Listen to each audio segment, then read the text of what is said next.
Welcome to the Prospectors Radio Show, the talk show for our community. Please welcome Rich Cooley, Indiana Goldhunter Dennis Dayton, Kathleen Biffle, and your host, Tim Grimes. All right, everybody. Welcome back to another edition of Prospector Radio. What a great day that it was today. Sunny, warm, felt kind of nice. Almost made it to 50, I believe, and that was a great day. Joining me tonight, as always, I got the greatest team of co-hosts ever. First off, we got Mr. Rich Cooley. How are you, Rich? Pretty good. How's everyone tonight? Doing good, brother. How did you spend this great day? I actually made a cover from my crash box. Oh, you did? Yep. What we was talking about last week, huh? Yeah, I took a brand new cover that I had for one of the grills that I never used. Uh-huh. And basically just cut it and sewed it up, and now I have a cover to store over top of it, so I'm transporting it, won't get banged up. Awesome. Genius idea. Now Yeah, fits perfect. Just got out the sewing machine, sewed it up. Man, Rich, you're a man of many talents. Yeah, I used to do it when I was a kid all the time. Did you really? Yeah, oh yeah. With the sewing machine? Yeah. See, I never could My mom use this. babysat 25 kids. Oh, wow, okay. She didn't have time to do most of that stuff, so I had to fix my own crap, and I had to fix my own food. So Uh-huh. So that's why you know how to cook so good. yeah, so I learned the hard way. Now we know, guys, Rich can sew. If we need something mended, pass it off to Rich. There's all kinds of ways to put stuff together. If you don't have any thread, you use a paper clip for a button. I never could use a sewing machine worth of crap. Oh, yeah. Never. I can sew. You can, too? I can't do all the fancy designs, though, but I mean, I can sew. I can make curtains and pillows. Oh, man. Look at you guys. I can sew with a needle and thread by hand. That's about it, you know. I can put Yeah, a button. I'm not too good at that. Mine's a little sloppy, but I mean, I can get by to sew something together. Mhm. I used to So what'd you make it out of? The tarps that you get to cover your grills.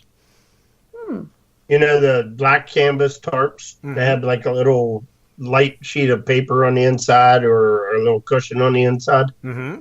I had one that was real huge, and I just measured the box and made it a little bit bigger, but it ended up being a tight fit because I had to put seam on the inside. So And does it just pull down on, or has it got elastic or a drawstring? it pulls down on. Just pulls down over top? It's Nice and snug? It's a snug fit. Yep, That is it goes cool, right Rich. down over top. I have to have the pipe out of the back of it, but I That's will all right. when I transport it anyway. Yeah, so. that's cool. You can cover it up, But it protect covers, it. covers the whole back there. And Man, that's a good idea. I know we talked about it last week, and it was like, and Rich said, Yep. heck with it. Everybody said it's going to do get banged up. I said, no, it'll be all right. And if it does, it does. Well, right. I mean, you expect it to. Yeah. I mean, over I'm time, gonna it's a use it, dredge. so. Yeah, it's a dredge. And you're going to be chucking rocks, and one's going to slip Yep. out of your hand when you throw it, and it's going to land right Yep. on it. Never know. And you're just going to Never keep know. on rolling because that's what Rich does. He's like, hey, that's why I got it. Suck it up, Buttercup. That's Yep. right. But that's pretty cool that you did that, Rich. Man, I'm looking forward to seeing this whole setup. Yeah, I'm waiting for the floats to get back. They're in the shop right now. I used a plastic welder. My buddy had one from Harbor Freight, and they're pretty easy to do. And it had a gash in it on the side up top by the one seam. It was only like 2 inches down. The only reason why I think it had water inside is because I washed them all down with the pressure washer. Oh, probably. And the water probably got inside when I washed them with the pressure washer. Yep. More Because it wasn't even in the water that deep to get, because it was almost up the top. It was Right. 2 inches from the top at one of the seams where the gouge was. So it definitely got in when you pressure it washed. never leaked before, so it had to get water in when I sprayed it down to clean it. Yeah. Oh, you know that's when it did. That pressure washer gets in everywhere. No. So I just used a plastic welder and melted the plastic back over the hole, and then I took a little plastic rods that they give you and just melted the rod over top of it and smoothed it out and pressure tested it and called it good. Oh, man. You're the man. Done. That bad boy is Just finished. blew air in it and sprayed it, and it was good. So Awesome. I'm glad it's done. It's basically done. You're just got to. yeah, I'm just waiting for them to get painted. I'm just painting them regular yellow like they were before, and then I get to put it all back together. And and enjoy it. Yeah, I gotta get my nozzle back yet because I had a guard put on it. Just one piece going across the guard. Oh, just down the middle. Yeah. There you go. That way I can take it off. If I need to take it off, and I can just break the weld off. No big deal. All right, that's cool. What color's the nozzle?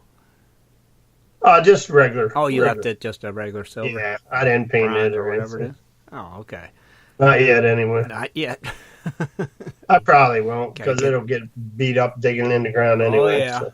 Yeah, it will. But it's cool. I'm glad you did it. Mhm. I'm glad you got that dredge and Oh, it'll be one of a kind. I guarantee you nobody will be like it. So. nope, not until we have our Pimp My Dredge or whatever we're calling it. Yeah. Our giveaway. Dress my dredge. Dress My Dredge. Spiff my There you dredge. go. That sounds Whatever. good. Dress my dredge. We got to come up with a name for it so we can come up with a giveaway for it. Mm-hmm. Yep. And a contest for it. But we're definitely doing it. And they still got a couple months before it gets warm, so Yeah. plenty of time to work on them. You know, I say Definitely. we got to get that announced, make it happen for sure. Cool. Well, Rich, thank you, brother, for being here tonight. Thanks for having me. We're going to talk a little bit tonight about how to determine the grade of gold. Oh, that sounds Since we very covered black interesting. sands last week, this week we'll talk a little bit about grading of gold and essaying and stuff like that. So. Oh, awesome. Look forward to that. That's going to be a great segment. Thank you, Rich. Look You're forward to welcome. it, my friend. All right. Also joining us tonight, we got Miss Kathleen Biffle. How are you, Kathleen? Doing great. It was a beautiful day. Wasn't it? Yes. And you wasn't in the creek. No, I had to do adult things. Darn. Adulting. Adult stuff. Anyway, it's overrated. I feel for Yeah. you. I thought for sure, Kathleen, seen how nice it was. I'm like, I guarantee Kathleen and Shad and Carrie's in the creek somewhere. Well, we were gonna go, but it rained yesterday. If this weather was yesterday, we definitely would have been there Right. for sure. But with the all the rain we've had and all the snow melting, the creeks were so high. Oh, yeah, true. I didn't even think about that. Yeah, and then there was still ice on them, so it got pretty cold up here, and it's taken a while, I think, for all the ice blocks to go away. Mm-hmm. Yeah, I was just seeing how nice it was today. You'd think it's fine, go get in water and dredge, but you're right. I didn't even think the creeks are probably high and everything. Man. I mean, last weekend we were just panning, and we had to break through the ice still, and we hadn't seen snow for a few days. No. And now this week it's going to be like up and downish, ain't it? Yeah, it's Ohio. It could be anything. Right. We don't know. And it's going into February. Winter's still not over, so it's like, darn. Well, I did have, I had cabin fever today, so I was in a bad mood because I just felt like I shouldn't be cleaning the house. I should be outside doing stuff. Right. Because you needed to. Get out and get that fresh air and sunshine and make you feel better. Well, yeah, right? well, with melting snow, we've got 5 German Shepherd dogs, so I've got to keep up on it or it's going to be nasty. Yep, and yep. All the mud. Yep. I feel for you. When I had one big dog and they'd go outside, and this time of year, I used to have a big bucket. I'd just take each foot and dunk it in the bucket and then dry them and let them go in. If I had one dog, that would be doable. Right, but with 5, I don't know how you pack of can 'em. do it. Yeah, line them up. They're my babies, though. I Oh, love know. them. It's cool. And you also told us pre-show that your crazy koi were swimming around. Yeah, I actually got to feed them a little today because the water in the koi pond just went above 50 degrees. So I put some pellets in there, and they were hungry. Oh, and now tomorrow they'll go back in the freeze. Yeah, mode. they're gonna go hide in the cave again for another week. Man, it's just weird that they started swimming. I mean, it was warm, but it wasn't that warm. Yeah, well, they are carp. You're right, true that. The carp, yeah, it's a carp. But at least they're doing I good. did get to work on the water table though today, so Oh, you did? it wasn't a waste. Mm-hmm. And I'm still going through that stuff. There's the sand from Alaska. Oh, that's what you worked that on Ray today? sent. I'm not through it yet, and there's Yeah, just so it takes a much long time, doesn't it? Yeah, but I get instant gratification because there's so much of it. Yeah, definitely. And then before you know it, you've got a pile that looks like a bunch of gold because it adds up. Mm-hmm. Yeah. I mean, it's like flour. Right. Oh, it is. It's definitely floury. But you got plenty to go through still, don't you? Oh, yeah. I'm just enjoying it because it won't be long till I'll have like a backup of cons to do. Mm-hmm. Yeah. I need to start running it on my table, I guess. I think that'd be the way to go with it. Yeah. It's in the dining room. It's the best place for it. Where it's warm. Will Christy let you set it up in the dining room? Nope. I didn't think so. Nope. Big nope. My wife wouldn't either. No, see, it'd be like, take that crap to the basement. Darn. She'll be saying, get that in the garage Yeah. now.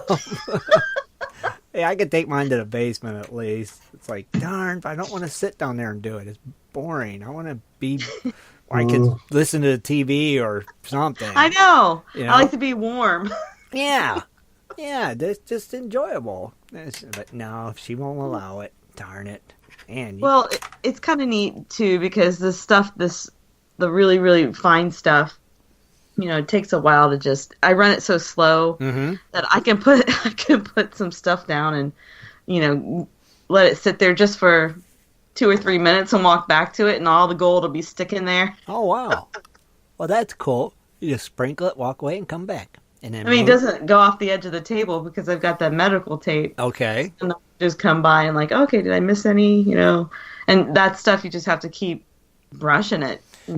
So you put that piece of tape across the bottom, Kathleen. It will keep that stuff from going off, then, huh?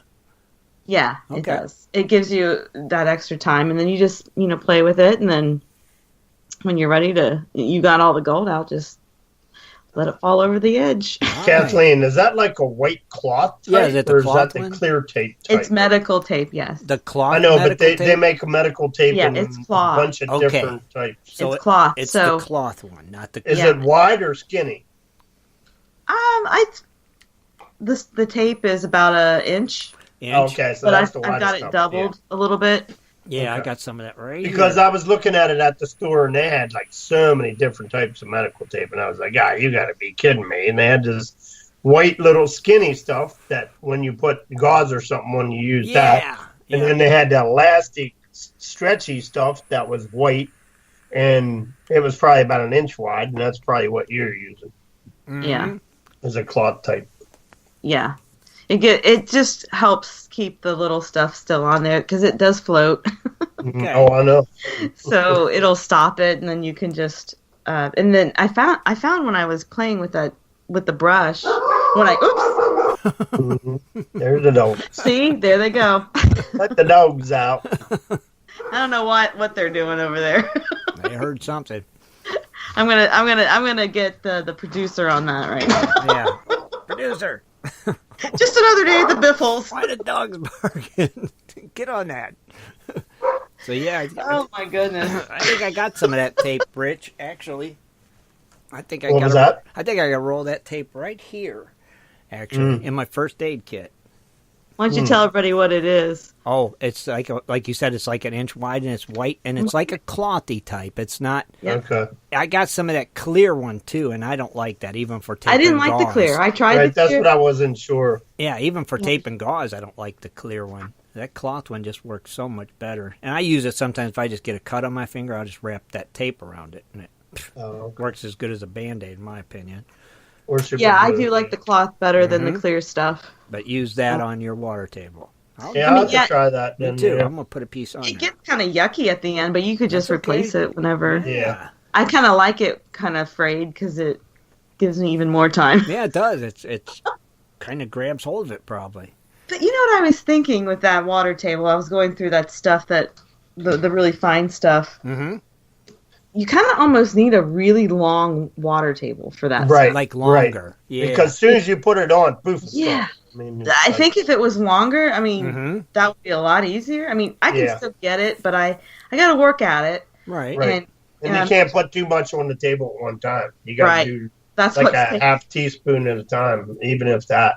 Yeah, that's because what I do. as soon as it hits, boom, it's gone. And then you're like, oh man, here we go, off to the races. The race is on. I know. Grab my brush. Well, that's why it's taking me so long, because I'm just, putting yeah. little teeny tiny bits, but I'm I getting know it's still taking me a long time, but I gave up the water table. But now I might try it again since you said that. Yeah, now with the tape idea, yeah, definitely think so. Yeah, it gives you some time, and I do use the Gold Getter juice or the Jet Dry, whichever I've got. Yeah. Close by. I must have left my Jet Dry at the Crony Club outing because it disappeared. Oh. Somebody's got it. Somebody got a bottle of Jet Dry. Yeah. Darn. Maybe it was the people washing their dishes. They might have been using it over there at his. Hey, along with that tape on the bottom of the water table, another thing that you can do also along with that is, you get that like clear plastic, real flimsy, soft stuff you put in your cabinet, like you set your glasses on. Contact paper? Yeah. Okay. Whatever it is, it's like a plastic, but it's a real soft. Yeah. And you take a piece and cut it, and you kind of put it at the end of the table underneath on top of that adjustment bar, and then run a piece, and it runs right down into the little tray. Mm-hmm. And, man, you talk about quiet. Oh, really? Yeah. Completely quiet. You can't even hear the water running. That's another good idea. Interesting. Check that out too, Dan. But I'm glad that tape's working for you guys. So you like the tape, Kathleen? Yeah, I do. Sorry, my Skype cut out for a minute. Yeah, it's okay. We know it's doing it. Sorry. So I do like the tape, and then I also keep it at just the low. I mean, it doesn't run very fast at all, my pump. And then I have it tilted. Mm-hmm. So I keep it, where the vial sits. That part's just a little higher than the rest, but there's still water going across all of it pretty evenly. Mm-hmm. And then that's how I get it to stay there, and then I just let it collect. I can even let it collect and sit right near that hole, and I don't have to worry about it going anywhere. That's cool. No, I'm definitely going to put some tape on mine. Definitely doing it. It's done. Consider it done. Rich is too. So definitely going to do it. Thanks, guys. Or get like a really long water table. Yeah. I don't know if anybody ever... I'm sure they have one like that. I've never... I'm sure they do. They pretty much got everything. No, not a shaker table. With a really long mat. That's what we need. That'd be cool. Just make an extension or something for it. There you go. Bet you could. I don't know why you couldn't. I don't see why you couldn't. We'll see. Right? Shed? I know. I bet you could. Rich? Yeah. This is an idea. Something to think about. Mm-hmm. Making a longer water table. Yeah, make an extension for your water table. You think you could do that?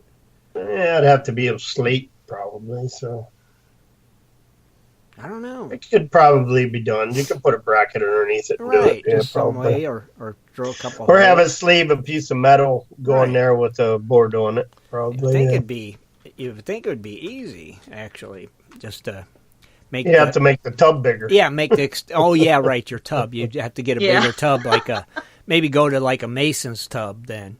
Yeah. Like we use use one of them instead. Mm-hmm. That could work.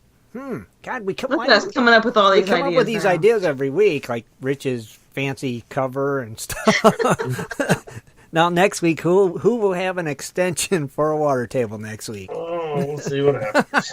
Probably not me, but I got enough stuff to do. We will see what happens. He's got like a laboratory. Mm-hmm. Like the mad scientist, Rich Cooley.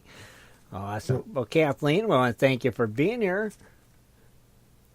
I think she cut out again. Yeah, when she's got that quiet moment, it's like we lost Kathleen for a second. Everybody, she'll be back though. But it didn't happen Wednesday night when she was doing her thing, so I don't understand it. I don't know. See, I don't know if it's the router or what. But yeah, she's still out. Do the jitterbug. And then all of a sudden she'll be back. All right. Well, on that note. we'll go ahead and kick it on over to the one feller here, my little buddy, the man who needs no introduction, the Indiana Goldhunter himself, Mr. Dennis Afternoon Delight Dayton. How are you today, Dennis? What's happening? I'm doing really good today. I've had a very, very good, productive day today. What'd you do? Well, I started out by sleeping in. Oh, that's always good. Oh, yeah. You know, still, even though I've been on day shift for a week, you know, I still, you know, stayed up kind of late last night till probably about 1 or 2 in the morning, slept in, and then I you know, the sun come out, started warming up, got in the 50s today, and I thought, you know, I'm just gonna go over and play in my man cave that I got now, you know, do some straightening up and stuff, and I was getting stuff straightened up and stuff moved. Of course, I think I rearranged it twice today, and then I went and I had 5 buckets outside from the pit, from Pirate's Pit, and I took it inside, and I thought, well, I wonder what this will work good here. So I got the Cooley sluice, and I kind of realized I got all this equipment, and all I need is a Cooley cleanup sluice.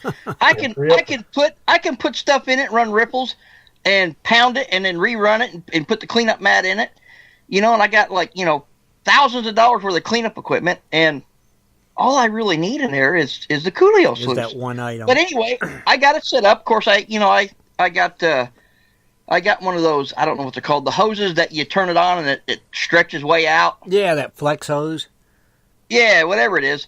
So I run it. It runs almost all the way into the door over there, and of course I put really nice warm water in the big, you know, black tub, and got the battery set up. And before you know it, I'm sitting there and not even thinking of anything. I'm running material.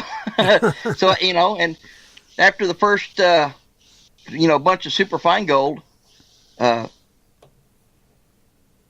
was after the first clean out, got, you know, some really super fine gold. And it just, wow, it was just awesome. For, you know, it's almost like being on a computer. You know, you start on the computer, for, you know, 3 or 4 hours later goes by and you're like, wow, I've been doing this for that long. Yeah. So it's been a really good, you know, of course I didn't finish rearranging my man cave because you sat down and started running dirt. Yeah, I sat down and run dirt.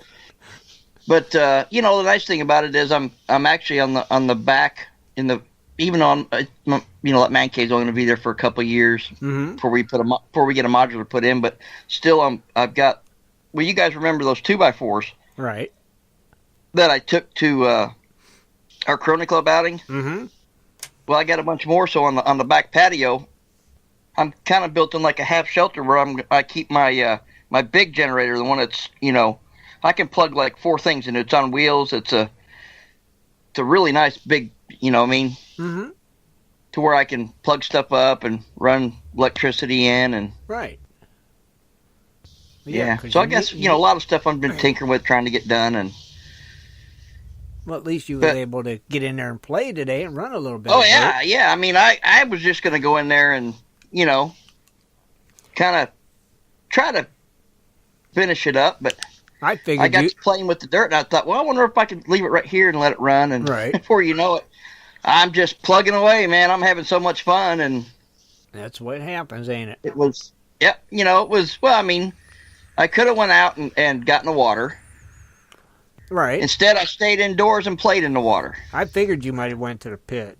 You know, I said, oh, maybe no, Dennis went to the pit. Because if I keep doing that, you know, I figure, you know, on kind of days, it's kind of like, you know, it's like, I really need to get it done, because I know, especially when it warms up more, I won't dedicate any time to my man cave. It'll just have to stay like it is. And yeah, that's true.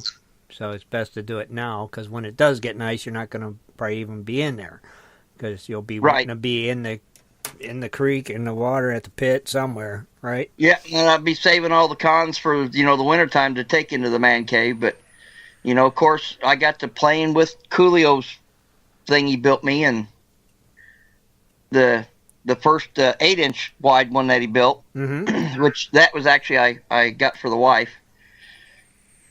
So I've got that. What's that one you got, Rich? It's like 7 and a quarter or something like It's that. about 7. Yeah, it's in around 7, 7 1/8, somewhere around there. Yeah, and then that I was really the like first one. The second one was the 8-inch. 8-inch. I love the 8-inch. I love it a lot better. I mean, personally, I do. I mean, I love the 8-inch, but I've got one. The wife's got one. The wife's got the 8-inch, of course, which that's the one I was running, and I might end up having to put an order in for another 8-inch and then just end up selling my 7-inch. So, but and I got the wife the what's that called? The baby something. Didn't you get the piglet for her? Yeah, the piglet. I got the wife the piglet, which is really cool. But so I got a lot of equipment in there. I'll just have to take a picture and post it and show you what the inside looks like with all my equipment in there. I got my trommel sitting right in the middle. Got everything all set up in a row, yeah. Mm-hmm. Yeah. Well, I mean, I got the trommel. I really need to pay a lot of attention to that trommel because I know I've kind of hooked up with Troy, and I need to get the casters. I got to replace the casters that the big trommel itself sits on top when it spins.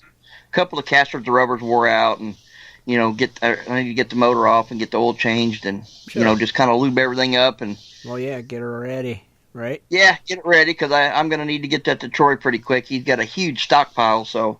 Nice. Cool. It's not doing any good just sitting in my man cave. No. I need to really just not even mess with dirt and get that done first. Mm-hmm. That makes sense. Matter of fact, that's going to do. That makes sense because the dirt will be there when you ain't got nothing else to do, right? Yeah, that's what I should have done. Now I'm kicking myself in the butt because now I'm thinking of it because one of the guys, because I went back to 8 hours. I work 8 to 4. Well, one of the guy that was on 4 to 12 shift, he put in, because we're a union shop, and another bid come up in another apartment, and he put in for it. And since he was the most senior guy, he starts Monday. So I'm going to be on 512s probably for a month until they bid the job to get him, his replacement trained to get him in the lab. So, yeah, I'll be working at least it's from 8 a.m. to 8 p.m. So it doesn't affect Wednesday's show. No, and you just... and if we do have to work the weekend, it's only it just affects just 30 minutes. Right. The first 30 minutes, which usually you guys are doing the intros anyway. Right, and I could stall. Yeah, I can have the wife in here firing up Skype for me, and by the time I get off work and get home, you'll be just I'll be in just in time. Yeah, you text me, say I'm here, and I'll be like, bam, there's Dennis. He made it. Yeah. Oh, cool, Yeah. brother. But overall, it was a good day, and good. I had fun. I had a lot of fun. Good day. It was a nice day. It was too nice to be. Oh, well, it was. It was a beautiful day, and and it was just. It was kind of like being outside. I mean, yeah. Oh, yeah. I wasn't actually outside, but I didn't have any heat or nothing like that in there, and I had the door open, and of course the sun kind of hitting the top of the trailer. It was comfortable. Yeah, it was. It was just a nice day for January. It was a good day to be outside. That's for sure. You know? Absolutely, yeah. I mean, it's like. When we get a day like this in January, we've got to take advantage of it, right? Do something. Absolutely, we do. Yeah. But I do want to welcome a big welcome to one of our new premium Patreon that jumped on board, and a big thank you to Jeff Otworth. Oh, well, welcome, Jeff, and thank you, Jeff. Thank you, Jeff. Thanks, Jeff. Absolutely. Kathleen's back. Yeah, I've been back. I just okay. I don't know what's wrong with this. We knew we lost you again for a minute, but okay, she's back. Awesome, Dennis. Well, that is very cool, brother. Now, real quick, I found out about this new product. Okay? This is for anybody that has a Honda pump. Who's got a Honda pump? I do. I do. Pretty much everybody does, it seems like. Well, there's this new product out. It's called the Handle Up. Okay? You could check it out at handleup.com. All right? I'm writing this down while you're talking. Okay. Handle Up. Handleup.com. It's handle / dash up.com. Okay? And it's made of solid 3/4 inch aluminum. It's made completely here in the USA. It was developed by a miner with 30 years of experience of mining. And what it does, it bolts onto your Honda pump, and it's this cool handle that makes it so simple to carry it. You know, it's pretty awesome. And it'll bolt right onto any of the GX pumps, the GX 110, the 120, the 160, or the 200. I tried typing it in, and it doesn't work. Type handle the -up.com. I did. Or just do it in the search. Put handleup.com in the search, and it'll pull it up. All one word together, no space? That's the way I did it when I searched for it, and it came up. I can't do it on this computer right now. It'll screw me up. But, yeah. Now, Tim, is that the handle that is on the 2-inch? No, this is completely. This is like a big solid aluminum bracket, and it's a handle that bolts to it. Because you know the handle like that's on our 2-inch one, Kathleen. I know mine bends and crap all the time. Yeah, it does. It's not a good carrying handle, even though I try to carry my dredge with it, and I do, but it's not. I'm sure that's not what it's for. It's just to carry the motor when you don't have it bolted to the dredge. But this is made to carry, and like I said, them bigger Honda pumps, it'd be great for. And like I said, it's made out of the solid aluminum, 3/4-inch aluminum stock, and it's pretty cool. Did you find it yet, Rich? No. Shad posted I think the link on the chat room. I'm on Google. Oh, okay. And I don't see the it. link's in the chat room, Rich. You could just click I it. will now, yeah. What's the cost on it? I think it's $44.99. Yep, $44.99. $44.99. It's pretty cool. Wow, I'm looking at it right now. New little product, so I always like to. New products always interest me, so it's like I'm going to tell everybody about that tonight. So check that out. If you got a Honda pump, you might want to check that out. Might make your life. Is that posted? They posted on the main page or just in the? It's in the chat room. In the chat room. Well, gee, with something like that, now I can get a bigger dredge. Yeah. So it mounts underneath the gas tank. Yeah, bolts there. There's 2 bolts, I guess you remove, and it just bolts right in and back into it. So it's pretty neat. That would be cool because when I have mine made that I can unbolt my whole motor and stand. Uh-huh. I have wing nuts that hold my whole stand in place. Mm-hmm. So I could just unscrew them, grab a hold of the handle, and pull the whole thing off. Yeah, that'd be pretty neat. That way I can take my motor off all at once, motor compressor and all that once I get compressor on there. Right. So. Now, right now, like I said, I know he does all the Honda engines. I don't know if he's ever going to do any other ones or not, or just stick to just the Honda pumps, but you never know. But pretty cool little new product. Figured, spread the word about that a little bit. So check that out. GX 110, GX 120, GX 140, GX 160, and GX 200 engines. Yep. So. Pretty cool. Pretty neat. That is cool. Pretty neat little new item. So I wow. always like new stuff. I think it's cool. When something new's developed for what we do, I always like to spread the word about it a little bit. Shad! Hey, what's going on? We didn't forget you. Oh, He was over in the corner crying. Shad Biffle, everyone. How are you, Shad? well, how is everyone tonight? Doing good. How are you, man? Well, been a little busy working on new banner and stuff, other things for the show today, and You're always busy. Cool. Always whatever busy. else you tell me to do. I don't ever tell you. I always ask very politely. That's not what I heard pregame, but yeah, go ahead, Tim. Yeah, that sounds good dinner. to us. I always. Yeah, and I cooked tonight, And too. he cooked dinner for Oh everyone. man, what'd you make? Oh. Ranch chicken that was baked in the oven. It's Oh. so simple, but just delicious. Oh, that Oh, sounds so good. It does sound good. K-Man can do it. Pretty much. Yeah, it's really that simple. It sounds good. Man, Shad, did you miss not getting to go out this weekend? I was so surprised how today it was. I mean, granted, the temperature this morning, I think it was like 34, 38 or something. Mm-hmm. But the sun was out, and then there was no wind. Right. And I don't think we've had no wind in weeks. So it felt a lot warmer today. And Mm-hmm. yeah, it was a little bummer not to do anything outside. But we originally we did plan to go out, but with yesterday being so rainy, we Right. It was stayed crappy. in and took care of other stuff that had to get done. So All right. I know. You got to do it sometimes, right? It's like Yep. it's January. We got plenty of time, so we'll get there. I know you'll get there before any of us. You and Kathleen will be the first ones in the water, I predict. I was driving him nuts. I was so restless I today. could imagine.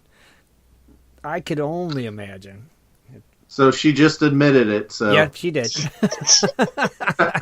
She did. I didn't want to say it, but she did. Awesome. Shad, thank you as always, my friend, for everything you do and for being here. And I think you got the gold prices for us like always, don't you? you better believe it. I do. Awesome And, sauce. good things with gold.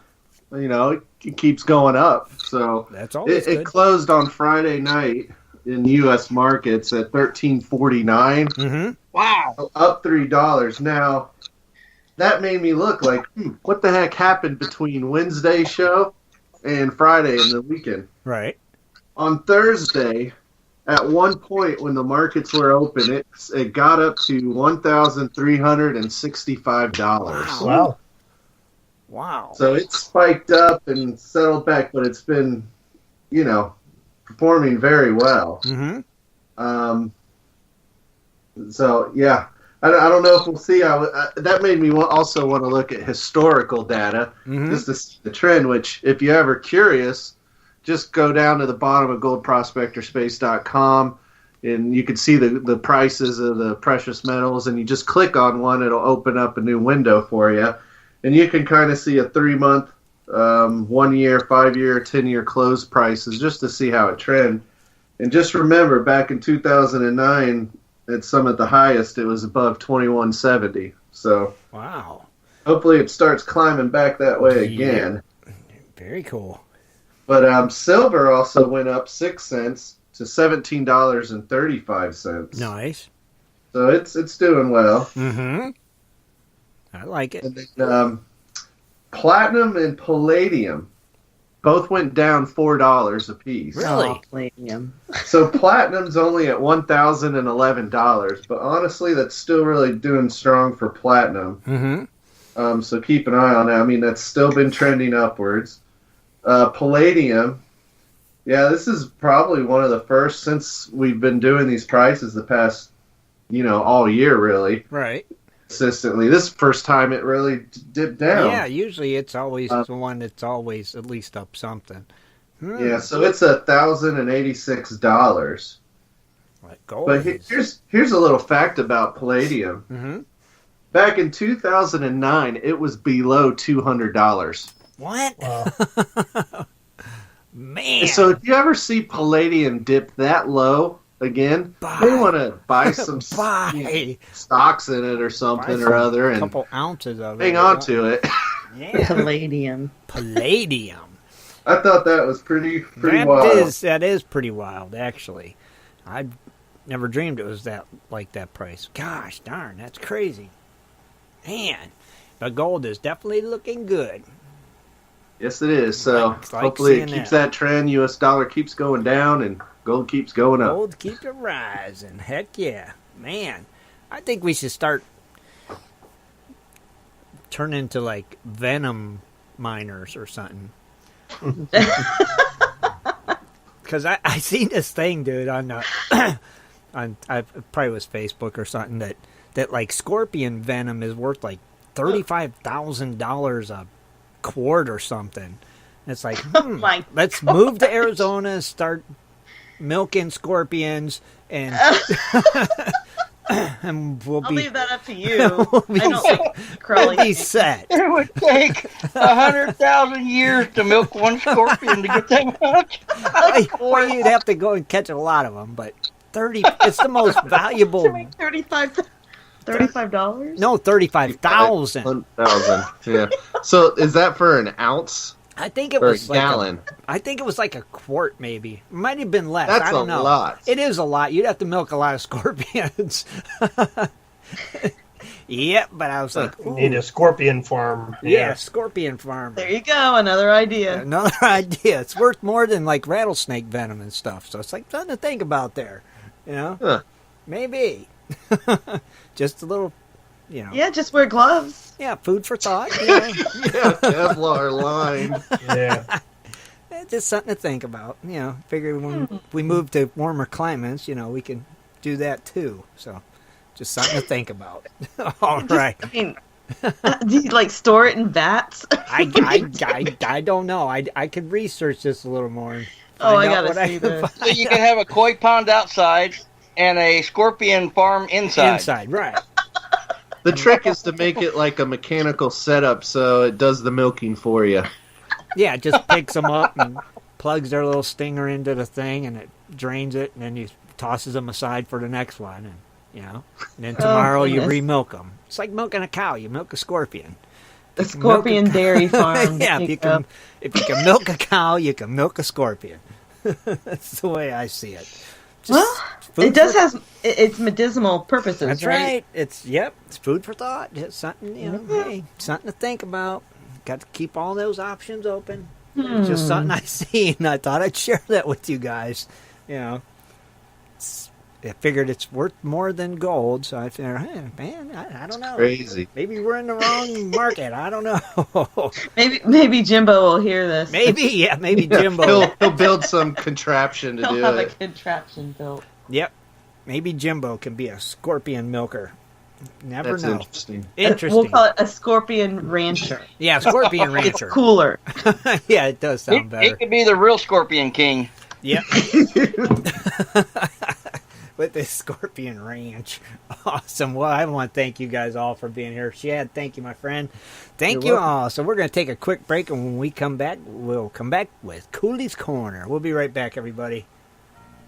Do you like to mine for gold? Enjoy prospecting a nice crack in the bedrock? Enjoy getting outdoors to camp, fish, hunt, and hike on your public lands? You plan your trip, load the gear, grab the dog, put the family in the truck, and drive off to a locked gate. The sign says you cannot enter or access your own public lands. Mining claims and public land owned by we the people are being designated as off limits by our own government every single day. Are you concerned about the direction our government is going? Are you tired of seeing no access, no entry signs on your lands? We are, and we are fighting back. We are AMRA, America Mining Rights Association, the fastest growing small mining advocacy association in America. AMRA is a 501c3 not-for-profit formed by miners, hunters, off-roaders, retired military men, and women to stop the insanity. AMRA was formed to educate, unite, and help the small miners and public land users on their rights. Rights given to us by God. Do you want access to great mining claims? For a small tax-deductible donation to their Miners Legal Fund, your family gains access to proven excellent mining claims across America for an entire year. AMRA challenges the USFS, BLM, EPA, and the other agencies intent upon stopping you from enjoying your own lands. You are who pays these people's wages. It is time they listen to us. We need to unite. And that is what AMRA is doing. As you sit here right now, thousands of acres of public lands are being closed, locked, and blocked from use by you. Are you fed up yet? Join us. Get in on this fight and let's restore America to what our families fought and died for. Freedom. Just visit AmericanMiningRights.com. AmericanMiningRights.com. Also, check us out on Facebook at American Mining Rights Association. AmericanMiningRights.com. Just stopped by on my way home to show you all my gold. You've been digging into some Jimbo's gold pay dirt. Yeah, Jimbo's Gold made me a hero. Huh? Got an amazing idea and supplies on sale from Jimbo's website. With bad weather, bored kids, and stressed wife, I threw a panning party for the kids and their friends. All the moms got a break, kids had a blast. Hero. Happy kids, happy wife, great gold. That's why Jimbo's Gold is always my first choice. Did you teach panning or share your prospecting knowledge? Then you are our hero. Tell us your story for a chance to receive a hero's reward at www.jimbosgold.com/hero. All right, everybody, we're back, and it's time for Cooley's Corner. Welcome to Cooley's Corner. Join Rich Cooley as he talks about equipment, new products, and so much more for all us prospectors and treasure hunters. Here's Rich. Good evening, everyone. Welcome to Cooley's Corner. How are we doing this evening? We're going to talk a little bit tonight about how to determine the grade of gold. Last week, we kind of talked a little bit about black sands and what we did with the black sands and why we didn't throw it away. So basically tonight, I got a little bit to how to determine the grade of gold, and what is fire assaying. And we'll talk a little about the gold assaying and how to check your gold for purity. Cool. So there's a couple chapters here we're going to cover. So let me get started. Gold assaying is essential in determining the amount of gold in mineral deposits. The process involves bringing a rock sample, most often a core obtained through drilling, to a laboratory when it is examined by experts. Or it can also be, like Lou and Robert down in Alabama, they basically save a lot of their black sands, and they also did an assay on theirs. So this is basically what they had to do when they sent their stuff in. Okay. The assay results are often mapped and used to pinpoint targets for future drill programs. Gold assaying value at particular locations can help exploration companies learn where the gold is distributed in a deposit and figure out its potential. When some of the gold assaying results are extremely high, both others are not. Companies must carefully study the high values. These assays may not accurately reflect the gold grade of the deposit. However, strong assay values are all around an all positive sign. And when the companies report them to the public, they may experience a share price jump. So that's why they basically try not to share that information. The several assay methods are available, but the fire assay method is the accepted standard for the value of gold due to its accuracy. It is used by major refineries and gold mining companies. What is a fire assay? The fire assay method is the preferred way to determine a deposit's gold grade because it is generally the most accurate. The drawback to the fire assay is that they are very disruptive. However, if performed on an exploration stage, properties that is typical, not a problem. The first step in the fire assay process is to fuse or dissolve the rock sample being examined in a crucible using a lead glass flux. The flux is a mixture of materials selected by chemists and usually includes sodium bicarbonate, potassium carbonate, borax, and litharge, which is like a lead oxide, and flour. Not sure what type of flour, it just says flour. Once combined, the flux and the rock samples are heated up to encourage a reaction. Reaction is allowed to go to completion, and then the crucible is removed from the heat source. At this point, the flux mixture and the rock sample have reacted to form 2 parts molded glass, which sits at the top of the crucible, and metal, which sits at the bottom. The molded glass is poured off as it does not contain any valuable metals, and the metal is poured into a mold and allowed to cool until it solidifies. Once cooled, solid metal is removed from the mold. This metal generally contains lead, gold, and silver. The mass of the metal is then placed on a cupel made of bone ash, and material then readily absorbs the lead oxide, but does not absorb metal.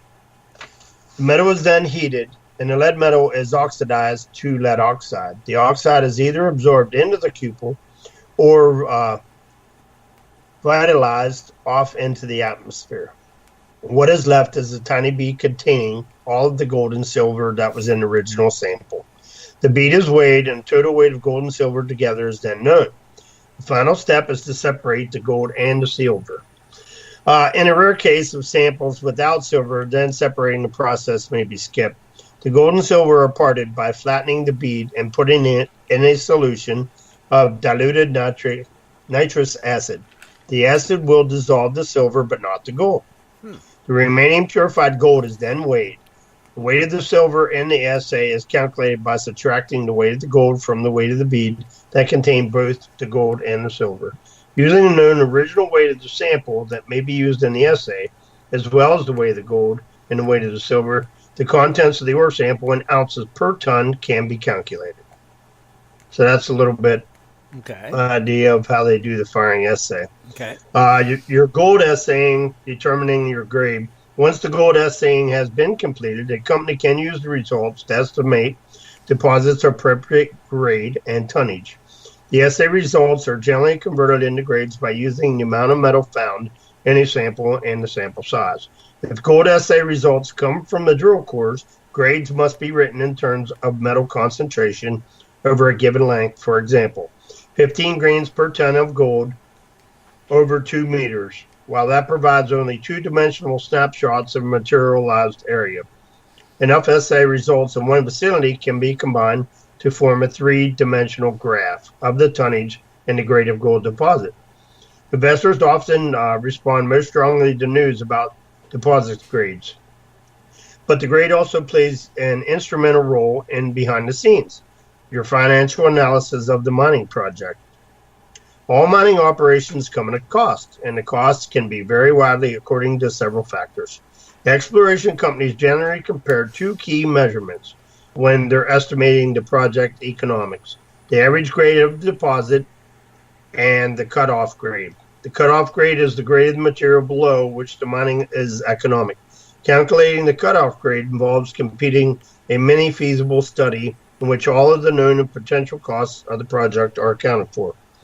The cutoff grade is a dynamic number, and adjustments routinely happen. It most commonly in response to a change in the market price of a metal. The larger average grade is the retaliation to the cutoff grade. How gold is checked for purity? Basically, the easiest way, the value of gold is based on the carat system, which is a 24-point scale, signifying the percentage of a gold piece of metal contains. So if gold jewelry is 14K, it is 14 out of 24 parts gold, or 58.33% gold. The acid test is the cheapest method to use to check gold. Simply acid test kits typically come with a black touchstone and several acid solutions, which are marked for different carats. The value of the gold is based on the carat system, which is 24-point scale, signifying the percentage of gold piece of metal contains. Finally, they'll put a drop of the acid solution on the both streaks and compare the ensuing chemical reaction. So basically, I have never done it, but I've seen people do it. They'll take a piece of gold, they'll slide it in a streak on that pad, and then you'll take a piece of acid, like you'll do 14 karat, 10 karat, 18 karat, and they'll test it to see. And if it turns a certain color, then they know what it is. Mm-hmm. Now, on the other hand, the jewelers may also use an electronic gold tester to find out the quality of a piece of gold. Using a specific liquid or gel, they first create a circuit between the device probe and the gold. The device then tests the gold's electrical conductivity. This property not only tells the jeweler if the material is actual gold, but also its purity.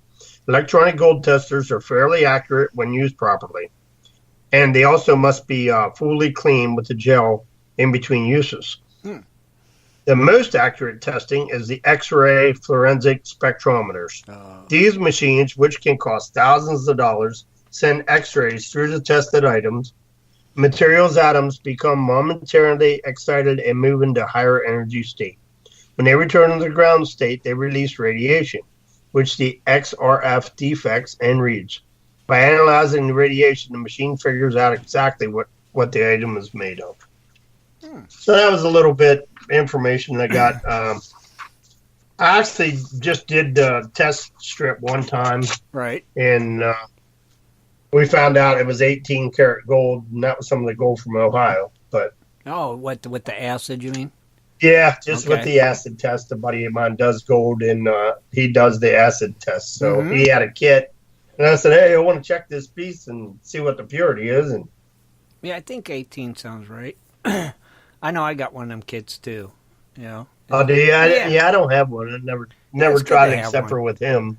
Yeah, he had his own kit. So. Pick you one up. They're not that expensive, and it's good to have. Yeah, I didn't think. You know, I think get one from Bill at Carolina Prospectors, or probably Michael at American Mining Supplies.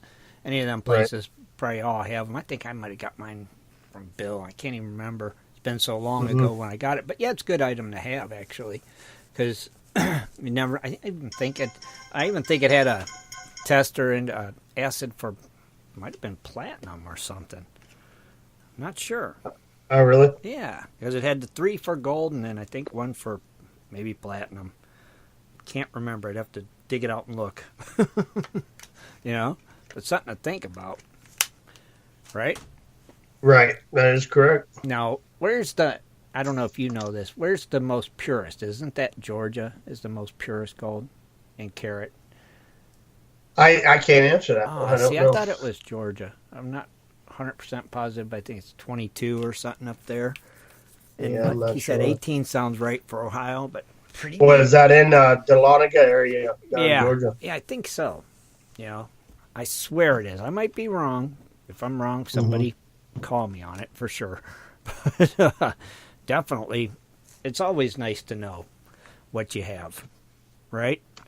Right. Mm-hmm. And those test kits are so simple to use. So grab a piece. Yeah, they are pretty simple, and plus it doesn't really ruin too much because all you're doing is just taking a little bit off. Yeah, you're just taking a little scratch, and you can use it, like you said, even if you find a ring or something, you could test that too. Scratch it on the stone. I think we have one of those. You got one, Kathleen? Yeah, we do. Yeah. We test it. It's a handy little item to have. You know, I'm surprised Rich don't have one. Dennis might have one. I don't know. But I mean, I don't even weigh my gold, so no, I never do. I never do. I mean, you just keep putting it in a I vial. just keep collecting it, and I'm just You've never weighed it. That's interesting. No, I don't know what I have. Man, I know I don't have an ounce yet, but I mean, you know that. yeah, I know that for sure? a fact. Are you positive? Yeah, Oh, okay. yeah, I don't have that much. Kathleen, you weigh yours though, right? Yeah, we weigh ours. No way, theirs and sell it. I do neither. Oh, you don't? Huh, okay. I don't get enough gold to sell, so. You. No, I'm still trying to get 1 ounce, and I'm gonna melt it down into a gold bar, and then I'm happy. There you go. Now that'd be cool. Now, do you got a way to melt it? No, I don't. You will get that when you. Yeah, I'll Get get there, that when right? time comes. Probably from one of the makeyourOwnbars.com, Oh, probably. there you go. Okay. Get you one of them Most little. likely where I'll probably get mine from. Yeah, get you one of them little smelters and fire Yep. it up and melt. That'd be cool. And I Yeah, know, my buddy has a mold already, so I don't need a mold. But okay. See, that'd be pretty cool. Find it. I'm going to try that. So Yeah, I maybe do I'll too. start collecting some gold so we can. yeah, that would be cool. I know some clubs have like gold melting parties. You know, Really? I've heard of people doing it. You know, maybe the next curling outing we can do that or something. Yeah. That'd be Maybe fun. somebody has a good setup. I and think somebody's- Dennis has that kit. Yeah, if somebody's done it a while, then we'll have a I think we can gold do melt it. party at maybe a country club outing or something. Maybe might be an idea. That'd be cool, wouldn't it? Yeah. Something to think about. Now Yeah. I've seen the little molds, and you could actually get like a design, like a cross or something, make you a necklace if you wanted to. Mm-hmm. So that'd be pretty neat too. Out of the gold, Yeah, you that would found. be. That is something to think about, Rich. I like it. We're gonna have to do that. I swear Dennis has one of them little furnace things. I swear he's got one. We'll ask him. He stepped away for a minute. We'll ask. I think he does. Yeah, he stepped away for a minute, so I'm covering. That could be my goal this year. That's a good goal. To make a little button. Get enough gold to melt to make something. And Yep. Yep, that's my goal, to get enough gold to melt down for 1 ounce gold bar, like one of those Hershey's chocolate chunk bars, that'd work. little miniature chunk bars. That's what I want. All right. Shad wants to make a gold bullet. That'd be cool too. That would be too. I got a silver one, solid silver one. I'd like to have a solid Ooh. gold one. That would be pretty cool. So now you're like protected For against werewolves. Yes. Yeah. What will a gold bullet kill? I don't know. Sasquatch? Maybe the Loch Ness Monster or something. I don't know. Dinosaurs, yeah. Yeah, that's what it would do.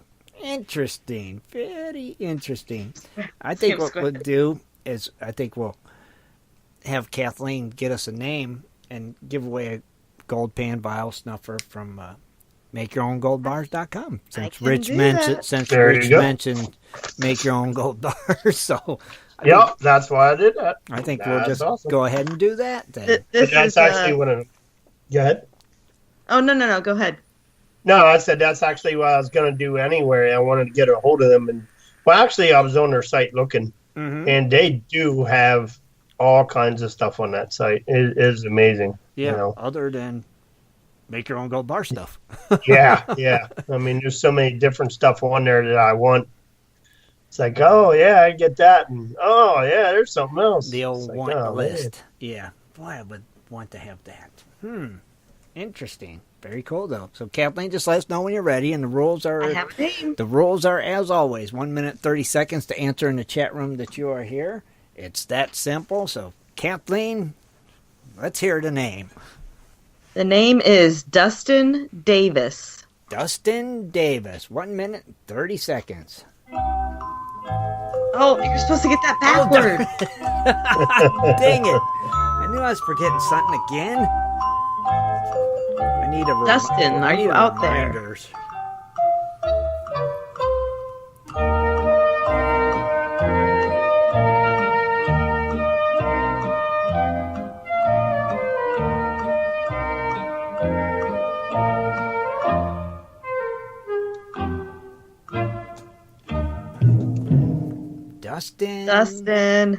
Dustin.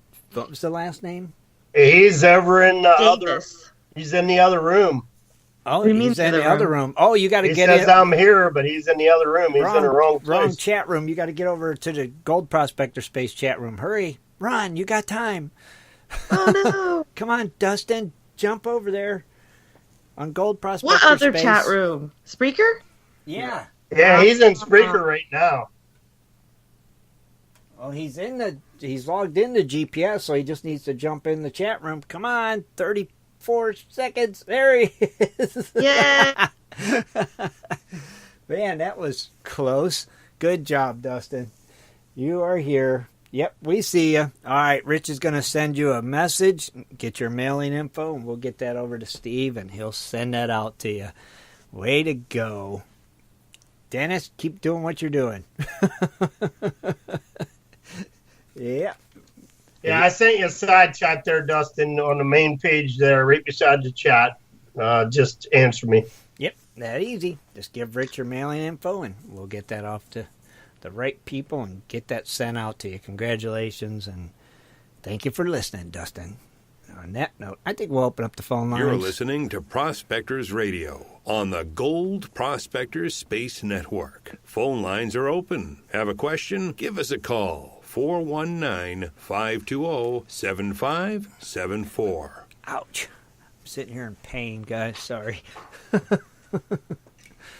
you ever... Why are you in pain? I at work Friday, dude, I'm moving a bed, a hospital bed, and moving it at a high rate of speed, and I ran my toe over. Ooh. And it is like black. It is... Wow.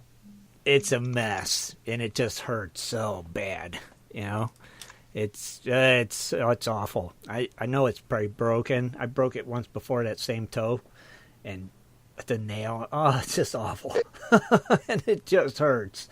That's why. Hey. Yes. I wanted to tell you. Yes, I do have one of those crucibles. Mm-hmm. And I got mine when I ordered mine. Oh, gosh, a year or so ago, I got mine from MakeYourOwnGoldBars.com. Oh, well, there you go. And here's a caller for you guys. I thought you had one, Dennis. Mm-hmm. All right. Hello, caller. What's your name? Where are you calling from? Michael, I'm calling from North Carolina. Hey, Michael. How are you tonight? Pretty good. How are you? I'm doing okay. What's going on? Just sitting around and trying to stay dry. All the bad weather we've had here, a lot of rain. So. Oh, you guys been getting a lot of rain? Yes, sir. Just trying to stay dry and listen to y'all on the radio. We want to thank you for listening. Yeah, I just joined the Gold Prospector Space today and logged on and happened to see where this was on the air tonight, so I figured I'd click in and listen. Well, but I had a question, though. Yeah, go ahead. So I'm fairly new to gold prospecting. Got started in it late last year, about October. And so I've been building me a gold trommel. Mm-hmm. And didn't know if anybody would know. I've got the frame and the drum and everything already built. And I am trying to figure out the best way to either run my power from my engine up to the drum. Mm-hmm. And I can't decide if using a hydraulic system like a log splitter would have with a motor and all to run the drum would be better, or a go-kart clutch, or I'm trying to get some ideas to see what other people think. Okay, Dennis, I'm going to shoot that your way since you're a trommel man. What exactly is the question again? So I'm building a DIY trommel, and I'm using an old 100-pound propane tank as my drum. And right. I've got a 6.5 horsepower engine, and I want to figure out the best way, if y'all know, that would to run the power from the engine itself up to the drum. I mean, is it either by hydraulics or by like using a go-kart clutch? I mean, yeah, it's like a DIY? Well, I'll tell you what, it's if I can get some information like after the show, like messenger me, I can send you some pictures of my trommel if that will help. But it's kind of like the clutch system where I pull a lever and it like it causes it to spin and run by the chain and spins it. Yeah. I could give you some detailed pictures of it. Oh, man, that would be awesome. I'd really, really appreciate that. That'd be cool. Now, yeah, he could send you a message on Messenger then, Dennis, you're saying? Yeah, have him friend me on Facebook. Okay. And then I'll hook it's a lot easier on Messenger. On Messenger I can actually like shoot some live stuff and send it to you live, like, well, not right now because it's dark out, but I can give you some detailed, show you what this lever does, and that'd be cool. Kind of like a mini video and show stuff. them how to get the power to the barrel, right? Yeah, that's what I mean. I'm needing some advice on how to get the best way to get the power from the engine up to the drum, right, without making it spin too fast or spin too slow. Right, that makes sense. Yeah. What's your last name, Michael? That way I can write it down and look for it. It's Myers. I'm getting ready to. I just sent you a friend request on Facebook. All right, I'm going there now. All right, Michael. I hope it helps you out then, buddy. I do. Oh yeah, I'll get you everything you need for that, buddy. Dennis will hook you up. Thank you. Awesome. Thank you. And thank you for calling. I don't think I've ever used a trommel. Me neither, Kathleen. I haven't. Yeah, I never have either. Seen it, haven't used it. Well, except for the one down in North Carolina, they had at Lucky Strike, but that was all set up, and that was a big process there. Oh, that's cool, though. That's the one I ever used, but that was a huge one. Dennis can send you that stuff and get you all squared away, Michael. That'll be great. We're hooked up on Facebook now. Dennis is the man. That's right. And also, if you want to, just go into the main page and put that in there. Other people in there could help too. There's already ideas on the thing that says a lawn tractor gearbox would be ideal. So there's other people in the chat room too that also have ideas that could probably intermix with what Dennis gives you also. Yeah, you just joined Gold Prospector Space, and they're all in the chat room right now and listening to the show and chatting, and they're answering your question there. So you can jump in that chat room and get all kinds of ideas too, buddy, that way. Oh, yeah. Yep, I appreciate it, guys. You're a big help. You're very welcome. Thanks for calling in. Thanks for listening, Michael. Thanks for listening. All right, take care, brother. Bye. Pretty cool. Now, Dennis will hook him right up. He'll figure that out. Oh, yeah. Easy peasy. Good pictures of it. Yeah, way to go, Dennis. You the man. So why a trommel? Why? Maybe talk about when you would use something like that, or when it would come in handy. Dennis? I'll tell you what, a trommel is really handy is when you get into some creeks and there's really not enough water in there to put a dredge down in there. Mm-hmm. Oh, that trommel works wonders. Okay. But you got to have water to run the trommel anyway, so I mean. Well, yeah, but you don't have to float it. You don't have to. See, mine it's on wheels. It has a bar. I can hook it up to my quad. I pull it out to where I'm going, Right. You still have to run a sluice, though. I mean, So it's like a high banker, but a trommel. correct. Yeah, Action. yeah. It's set up, ready to go. You have a spray bar in there to wash the material, and then Mhm. your smaller material goes down into the sluice box, just like a regular high banker, and then the bigger material rolls out the back or one side, right, Dennis? Oh yeah. Does it get Cool. Does it get the material cleaner running it through a trommel than it does a high banker? Oh my gosh, yeah. It does? Because Okay. it's tumbling. Spends Washing more it, time. Spends more time. Yeah, in them there? rocks, man. When they come off the very end Mm-hmm. and they drop out of there, those rocks are clean. Interesting. How come we never bring So- it with us? Maybe I could put that on my bucket list this year too. Uh-huh. Maybe. Dennis got all kinds of Trommel. tools. Oh, here's another caller for you guys. All right, caller, what's your name? Where you calling from? Hi, this is Chris calling from Cool Gold Tools. Chris, what's happening? Not much, gang. Hey, I had a couple quick questions for you. Mm-hmm. Maybe you can bang it around there with the gang a little bit. All right. Been watching that Gold Rush Whitewater. They call it a little bit of Wet and Wild, the Dakota Fred gang. Okay. Doing that. My question is, they floated into that high speed river a dredge. Do you think they would be able to use a high banker with a high powered assembly on it to literally pump that material out of that creek through a high banker as opposed to going with an actual dredge? Ooh, gosh. It would be hard to do in the terrain that they're at. I mean, you've seen the big rocks and everything that they got to deal with to try to get that stuff over. But, I mean, they got the dredge down in there, so... Yeah, that's what I was wondering. If you're going to bring in Yeah. something as big as the dredge, why not why? I mean, and I don't know what the lifting capabilities are of lifting material, because that was what, a 4-inch or 6-inch? It looks like a 4-inch dredge nozzle not they have sure. on the end of that. I don't know how high you can lift that material. Right. What the lift is on that pump, right? Yeah, Mhm. exactly. That's the Exactly, key. and I'm wondering if daisy chaining a couple pumps together would be, and also the idea floated through my head, would a gravity dredge of some kind, using the power of that creek and the water that's coming down and the volume, would that not make the possibility of a gravity dredge possible? Yeah.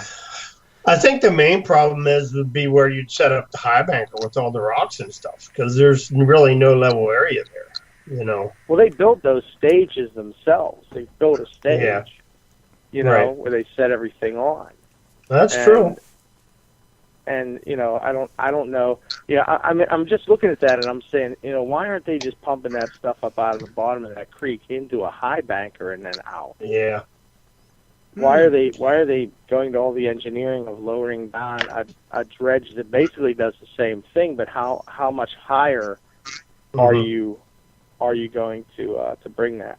Does anybody have any general ideas on that show that you've been? Has anybody been watching that? Honestly, Gold Rush Wet and Wild. Chris, I don't have that channel no more. I have it taped, but I haven't watched it yet. But I have been watching now and again. See, But I mean, if they're running a 4-inch or a 5-inch, you know, that would be a heck of a lot more than the 2.5 or 3-inch that you're going into a high banker. So that could be one of the reasons there to running more material faster. But other than that, I don't have a clue, buddy. I don't know. Right, I haven't been watching it. Sorry, Chris. Darn. I didn't know I was going to be quizzed on that show tonight. Tim, you have to move out of the cave. You have to actually get a house. I know. Yeah, Get I have cable it taped. TV or a Darn satellite it. dish for crying out loud. Darn it. Well, I got it. I got it, but I'm like... When you call your neighbors, do you have to light a fire and use a blanket? Yeah, I and do. put I smoke flash a signals light over out the them? window. I blink Morse code to them usually. It's like, dang, it's like, I got rid of that half of those cable channels. I'm like, I'm tired of paying for them. There's nothing on. Yeah. It's like, you know, and Yeah. I got the Fire Stick, but I haven't watched it yet. And I'm like, okay, I need to watch this new Dakota Fred show because I like Fred anyway. So I'm like, I need to watch Yeah, I mean, this. he's a frequent guest on the show as well too. So Yeah, I he's, like Fred, and that's what I not mean. frequent, but he does. Yeah, I'm like, I gotta watch it. And I figure, okay, if anything else, I'll wait until the end of the season. I'll just binge watch it all at one time. And then I won't be left hanging like the old Oak Island thing does me all the time. Yeah, I'm a binge watcher too.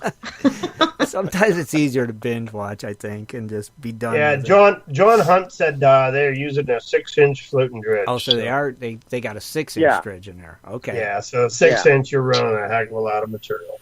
Oh yeah, they're definitely moving. But in those conditions, I mean, that water is really flowing. I mean, it really is. Is it? I wonder if it's just flowing entirely too much. I mean, my God. Now I'm gonna have to watch it. I've got to watch it, Chris. Yeah, that's a good question. Yeah, I don't know. I will.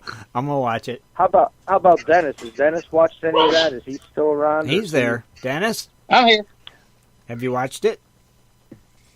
Which show? The Dakota Fred, the Whitewater. No, I haven't got a chance to watch it yet. God, no, we're all bad. You know.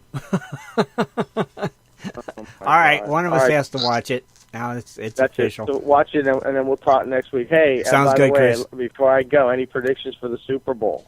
I won't be watching it. There you go, right there. That's a Dennis question because I don't watch. I don't watch NFL anymore. Go Eagles, go! They're banned.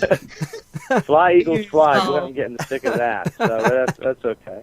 All right, gang. You Thanks, guys Chris. take it easy. We'll talk again next week. Okay. Thanks, buddy. Take care. Bye, boys. Bye, Chris. Bye-bye. Man, I tell you what, Michael just sent me some pictures of his trommel, what he's got built so far. Mm-hmm.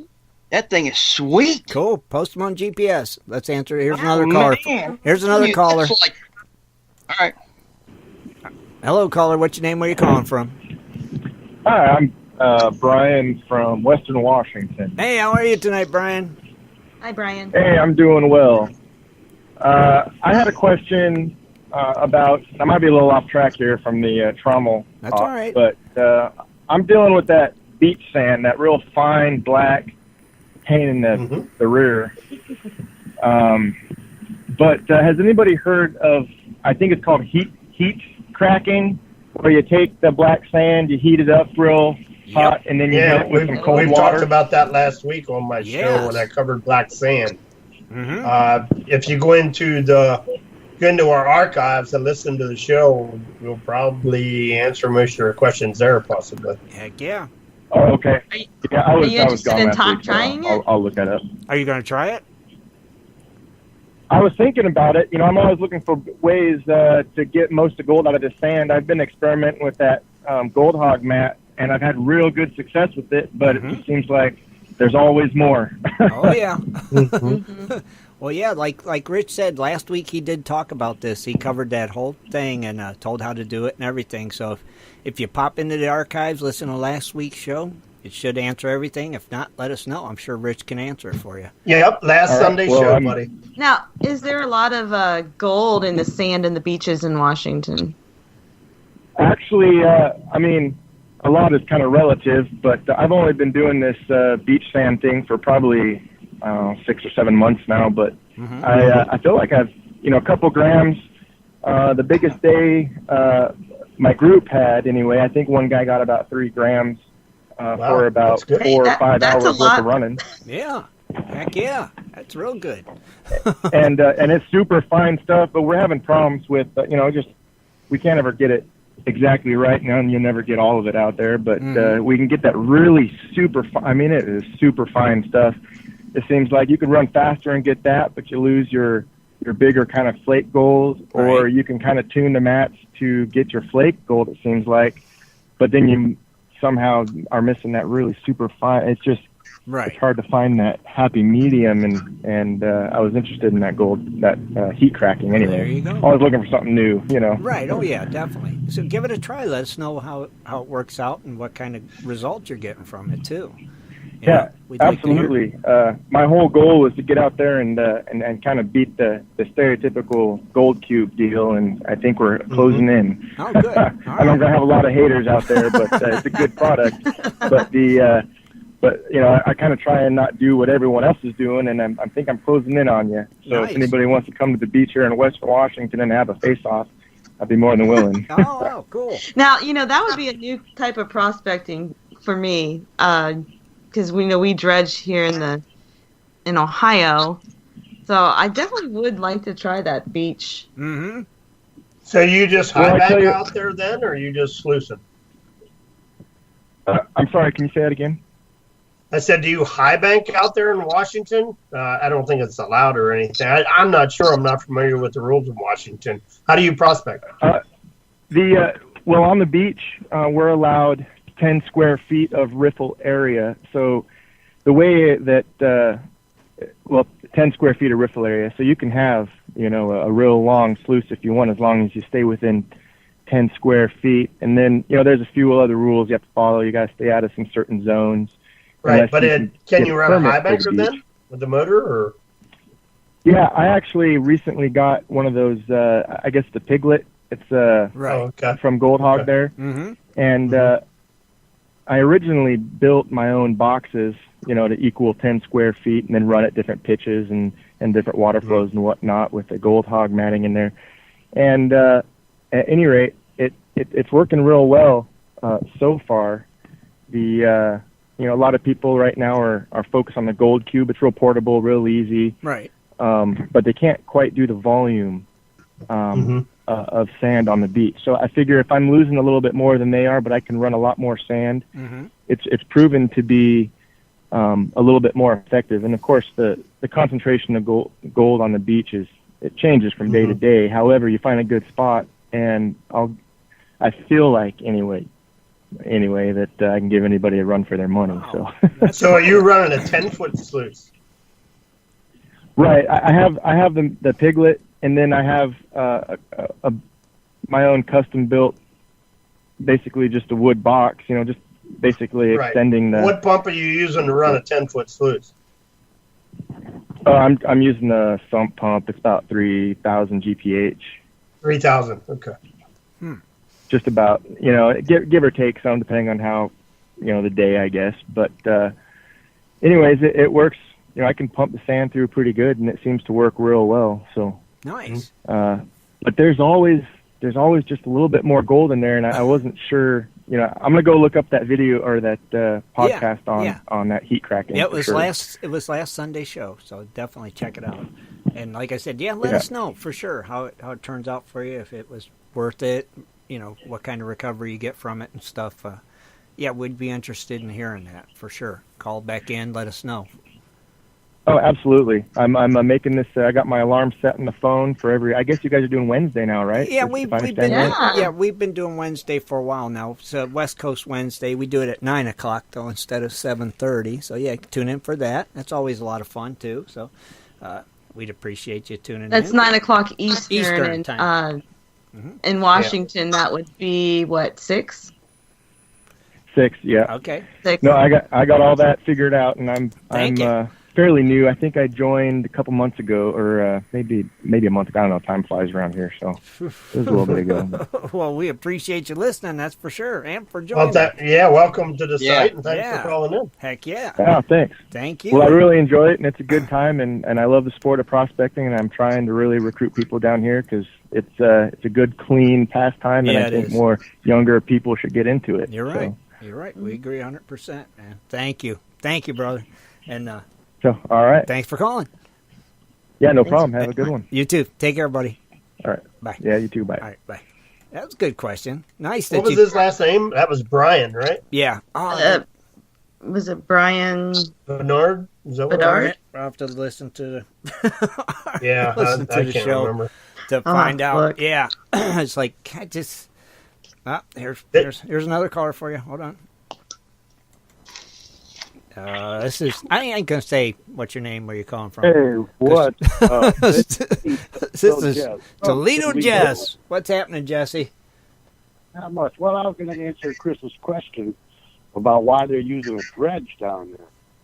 Okay, answer. Please do. Yeah, one of the problems with that McKinley Creek is that it will back up at sometimes from debris and stuff, and then it will bust loose. So they need the ability to be able to get that dredge out of the water. That's why the hoist and everything.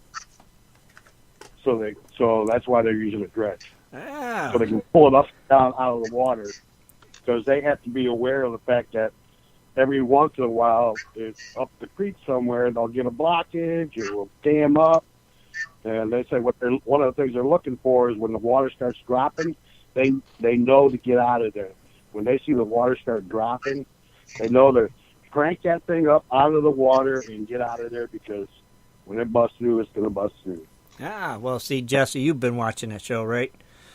Oh, yes, sir. Good job. As a matter of fact, I got some really cool stuff to talk about next Tuesday. Oh, what, on Tuesday Night Hangouts with Ed and Jess?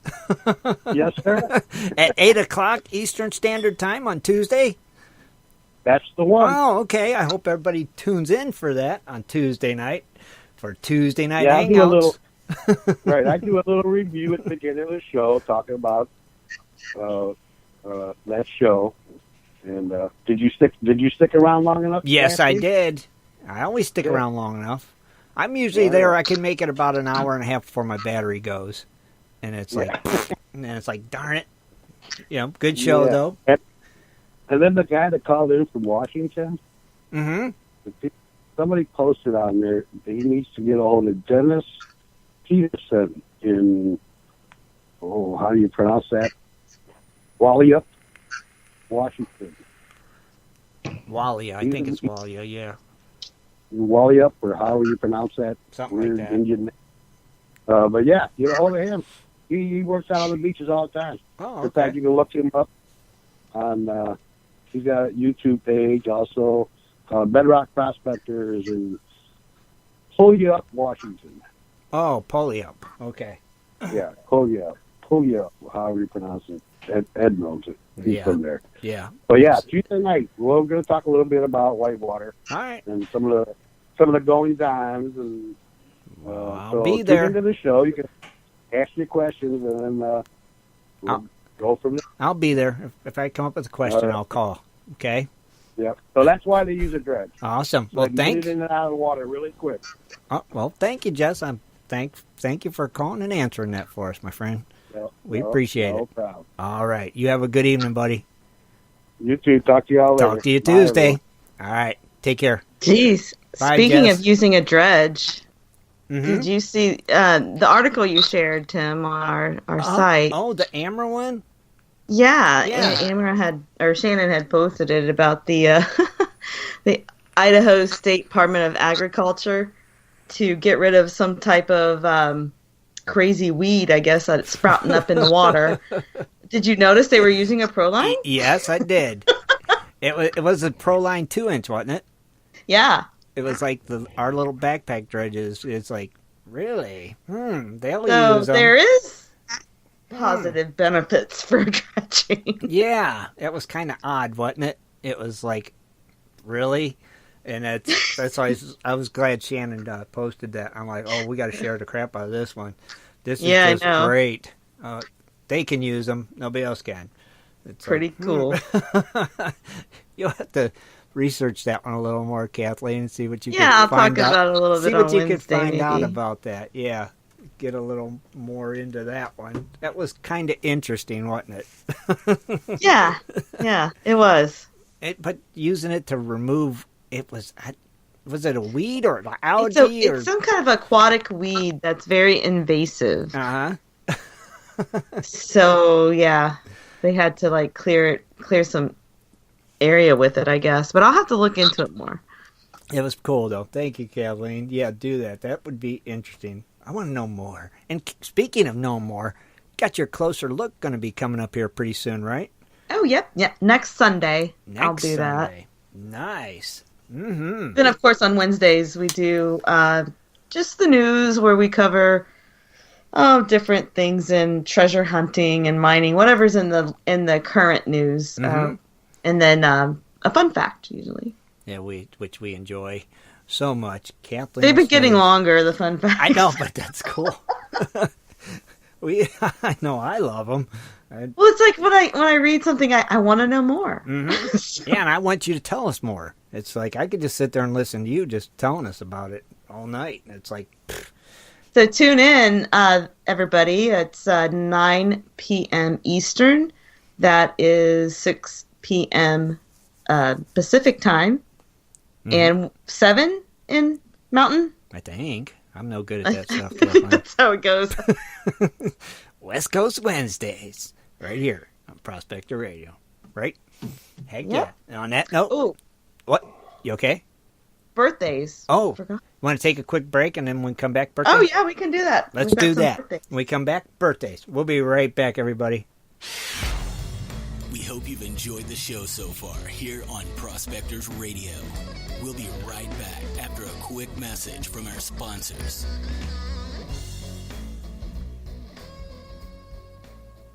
In 1858, gold was discovered in the rivers of New Caledonia. This discovery would spark a massive gold rush. Today, the search for gold is much easier, yet still challenging with Dirt Hog Pay Dirt. At Dirt Hog, we pride ourselves on our gold and guaranteed gold amounts. Just visit dirthogpaydirt.com today and buy yourself a bag of the best pay dirt concentrates on the market. Order with confidence in Canada and North America. dirthogpaydirt.com, the best gold concentrates on the market, period. Also, be sure to check out our Honest Bonus program. If you're interested in gold prospecting or treasure hunting as a career, hobby, passion, or just something you're interested in getting into, you have to visit goldprospectorspace.com. At goldprospectorspace.com, you'll find forums, chats, videos, blogs, sections on dry washing, metal detecting, high banking, and so much more. At goldprospectorspace.com. There's a store, classifieds, and at goldprospectorspace.com every Sunday night at 7:30 Eastern Time. Tune in to Prospectors Radio, the talk show for gold prospectors and treasure hunters. GoldProspectorspace.com is a social network with thousands of members, and everything you need is at GoldProspectorspace.com. Sign up today and get connected to others who share your love of gold and gold prospecting. Let the treasure hunt begin at GoldProspectorspace.com. GoldProspectorspace.com. All right, everybody, we're back. And Kathleen, you had something for us. We got some birthdays. Some birthdays. Yeah, today's birthday. Today's. Quite a few. Sweet. I don't know if they're listening, but maybe if they catch us on the archives, they That's right. can say, hey, I got my name called out on the radio. That's right. Well, let's hear it. All right, the first birthday is, I think it's Basil, but it's spelled Basil. Okay. Key. Basil Key? Basil Key or Basil Key, I don't know. Okay. Then we have Daniel, also known as Groovy. People in your names. They got some cool ones. We have Daniel Millette, David Long, Donald Watkins, John Sutter, Joshua Rivers, Larry Huff, Larry McKnight. I know him. Oh, yeah, we know him. Mike Good, Ralph Owens, Randy Witham, and then we have Wade, and then I think this is, well, WM means William, right? William Freeman? Yeah, probably. Okay. There we go. Our birthdays for today. Happy birthday. A lot of members who have birthdays today. It's a birthday kind of day. Nice. Now, well, you got it. When you got a minute, Kathleen, get us a name. We'll give away some Jimbo's gold. What do you think? Sounds good. Sound good? And then, then we'll announce the winner of our patron giveaway. That we did that piece, that silver arrowhead thing that was engraved and stuff. We'll give that away to one of our patrons. So that's cool. You got that. Oh, yeah, and I also better say happy birthday to my daughter. She'll be 15 this Saturday. Oh, well, happy birthday, Allie. That's cool. 15, she's getting that driving age, Dennis. Oh, I know. We're going to have to do the driver's ed thing this summer, get her in it and all that stuff. We've got two. Well, fun. We've got another driver on the road, and then we've got one more girl driver coming up. Loads of fun, guys. More insurance money. Yeah. Oh, yeah, the insurance companies love that, don't they? Man. You know, girls aren't as expensive, though, as the boys. They're not? No. Why? Isn't that funny? That's weird. That's not right. Well, that's because I guess guys at that age are just more reckless. I would think girls are, because they're the ones always texting. Sorry, but that's what it seems like. I know boys want to go fast. Girls want to go slow and text. So I don't know what's the worst. It's like, gosh. Oh, I don't know. Have fun, guys. We just got through ours, so. Yes. Mm-hmm. He gets his car in like a couple weeks, so it's like, I don't know. But he's got to get a job and pay for his own insurance. Yep. You know, it's like, that stuff's crazy expensive. Oh, it's crazy. And then just I guess now they can take driver's ed online. Yeah, you were saying that. Yes. And then you still have to do the in-car part, but it's not too bad. They don't have to parallel park no more or nothing, no, do they? No. They've got some kind of maneuverability test, though. Okay. Yeah. Interesting. Gosh darn. It's crazy. Well, I have a name. Okay, you got a name? Now, the rules are I do. always, I got to repeat myself every time that you have 1 minute and 30 seconds to answer in the Gold Prospector Space chat room that you are here when Kathleen calls your name. So let me get my timer, Kathleen. Alrighty. And this is for Jimbo's, right? Yeah, this is for some Jimbo's Gold. Yes. All right. Thank you, Jimbo. Kathleen, whenever you're ready. All right. It is David Weaver. David? I'm sorry, Daniel Weaver. Daniel Weaver. I don't have my glasses on. Good save.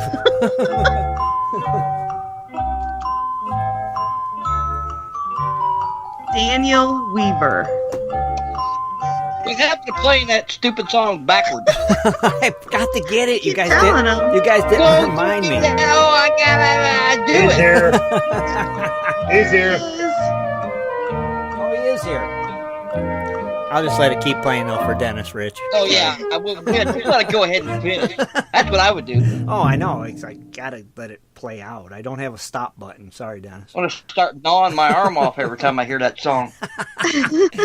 I gotta get it backwards. I forgot. Somebody remind me. Just in our group chat that we do all the time. Do it every week. Well, no, remind me during the week. Go. Don't forget. Get that stupid music backwards. That's gonna work. Yeah, if you say get that stupid music backwards, I'll do it because I'll know it'll make you crazier. So I'll do it. I'm gonna hit the lottery tomorrow too. Kathleen, remind me because this way I can make that ought to sound pretty funny. That way I can make Dennis more nuts. Okay. He may like it better backwards. Oh well, if he likes it better, then I'll go back to this one. I don't. I have to say though, for that last drawing of the name, I had a name picked out, and then they disappeared from the chat room. Oh darn! Like right when I was getting ready to announce it, so I had to quickly pick another one. Yep. See? Redraw. Stick and stay. Yes. So yeah, you got to stick around, and yes, you do. And I noticed that they popped back in the chat room. Oh, yeah. Well, you never know. You never know when we're gonna draw. No, you don't. No, you never know when we're gonna fling out a name there and give something You could away. have got some Jimbo's Gold. And that Boy, was, did you get this out. Woo-hoo. Yeah, and that was Daniel Weaver that won that, right? That was Daniel Weaver. Congrats, Daniel. You're very lucky. Yep. Yeah, heck yeah. Getting some You should go Jimbo's. play the lottery. Getting some Jimbo's Gold pay dirt to play with. Awesome stuff. You're going to love it. Definitely will. For sure. Now I think I got to look at this cool, fancy silver arrowhead that we're giving away. This thing's pretty awesome. You know, this is going to one of our patrons. This thing is cool. Premium patron or just patron? Patron. You know, either patron. All right. Yeah. And it's engraved from us on it. It's pretty cool. And remind everybody how to become a patron. Why, yes. There's this little orange bar there on every page on Gold Prospector Space, and it says, become a patron.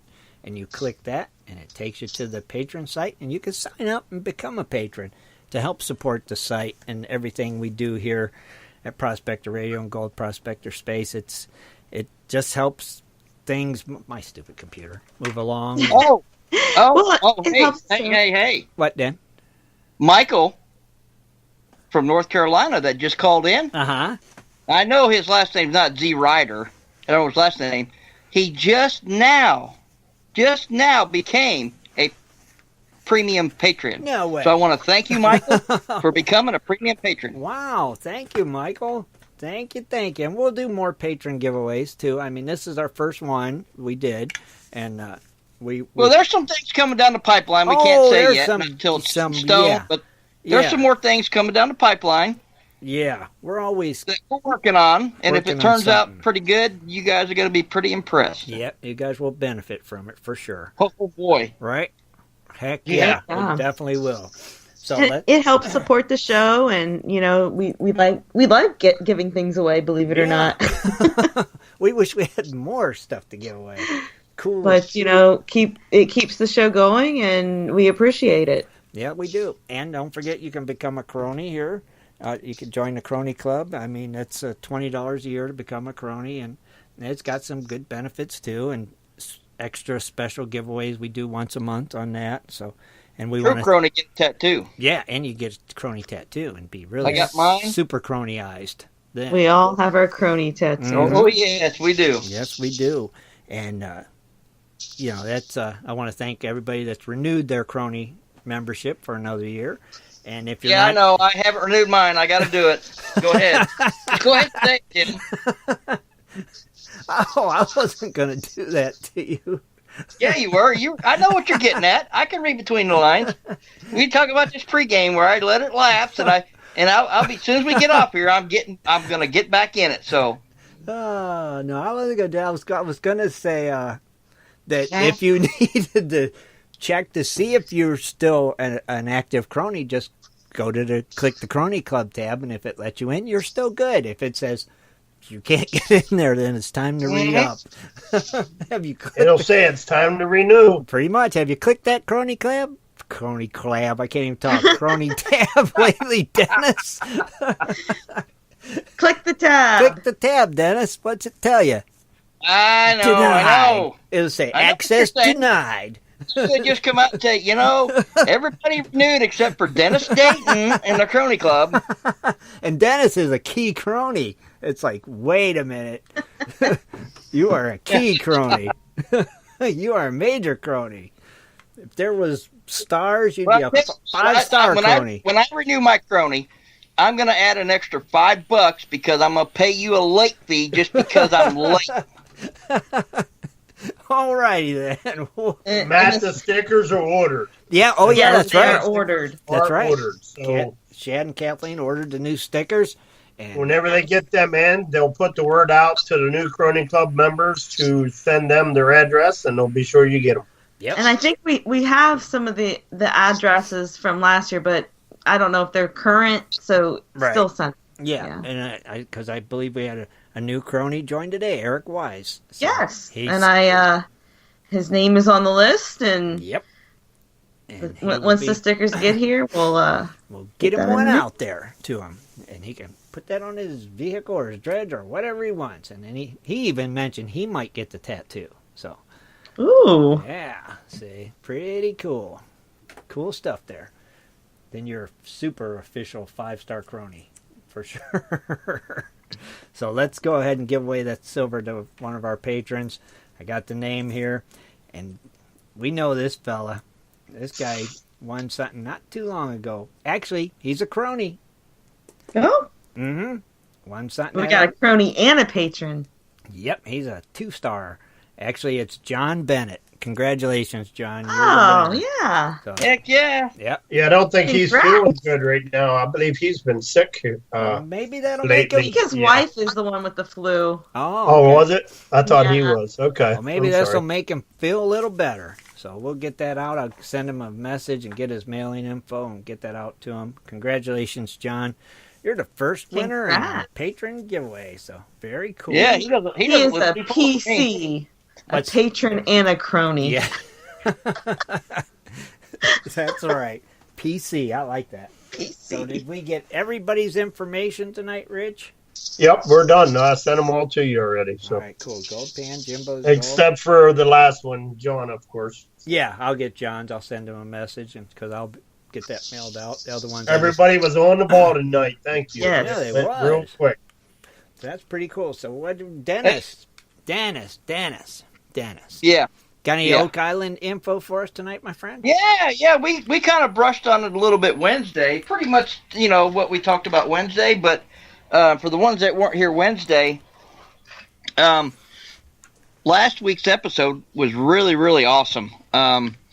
Actually went live because there are some people, and I found out a lot of them across the pond in a different country, they don't actually get to see that show till Sunday. Right. So they actually got to watch it.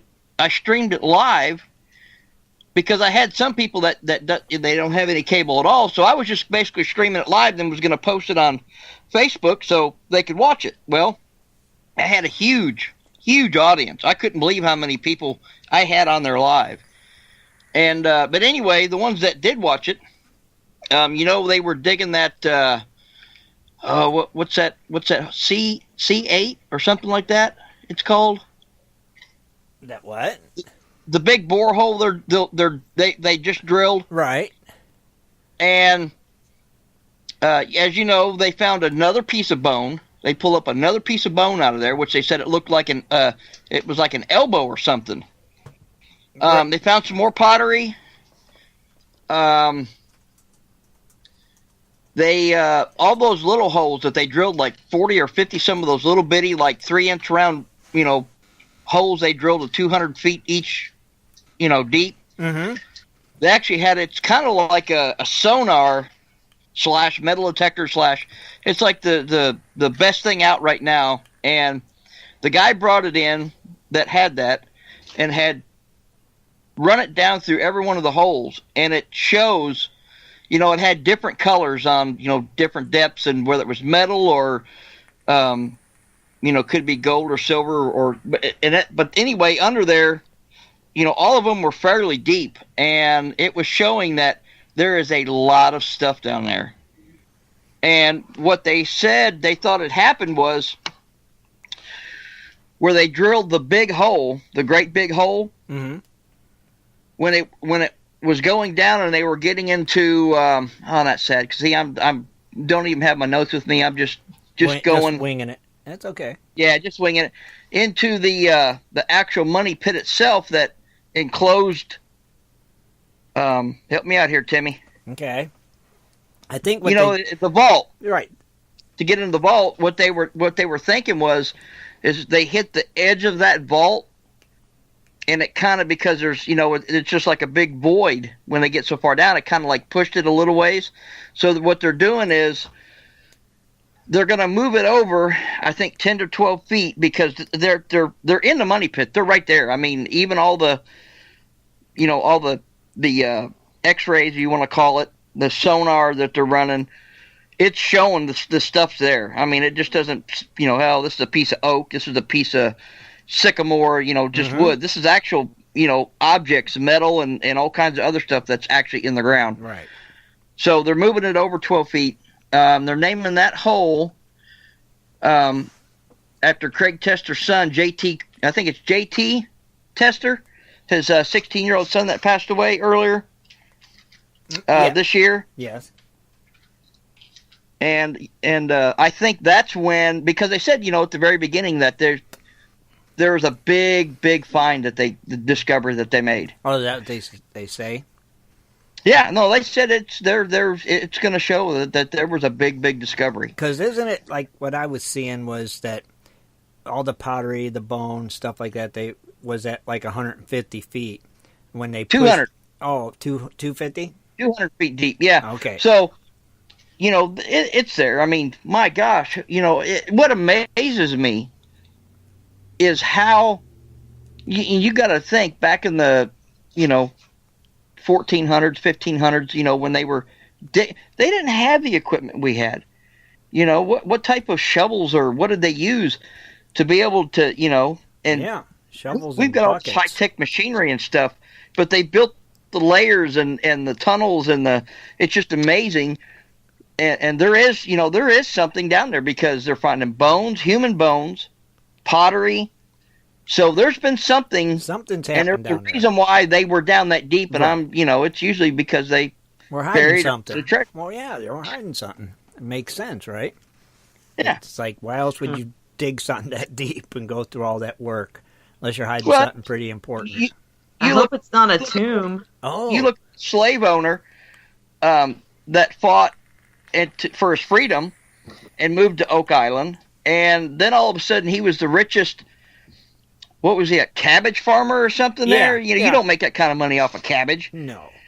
Bought all those lots and was one of the richest people in Nova Scotia at the time. Mm-hmm. So, he was just scratching stuff at the surface. That was Samuel Ball, right?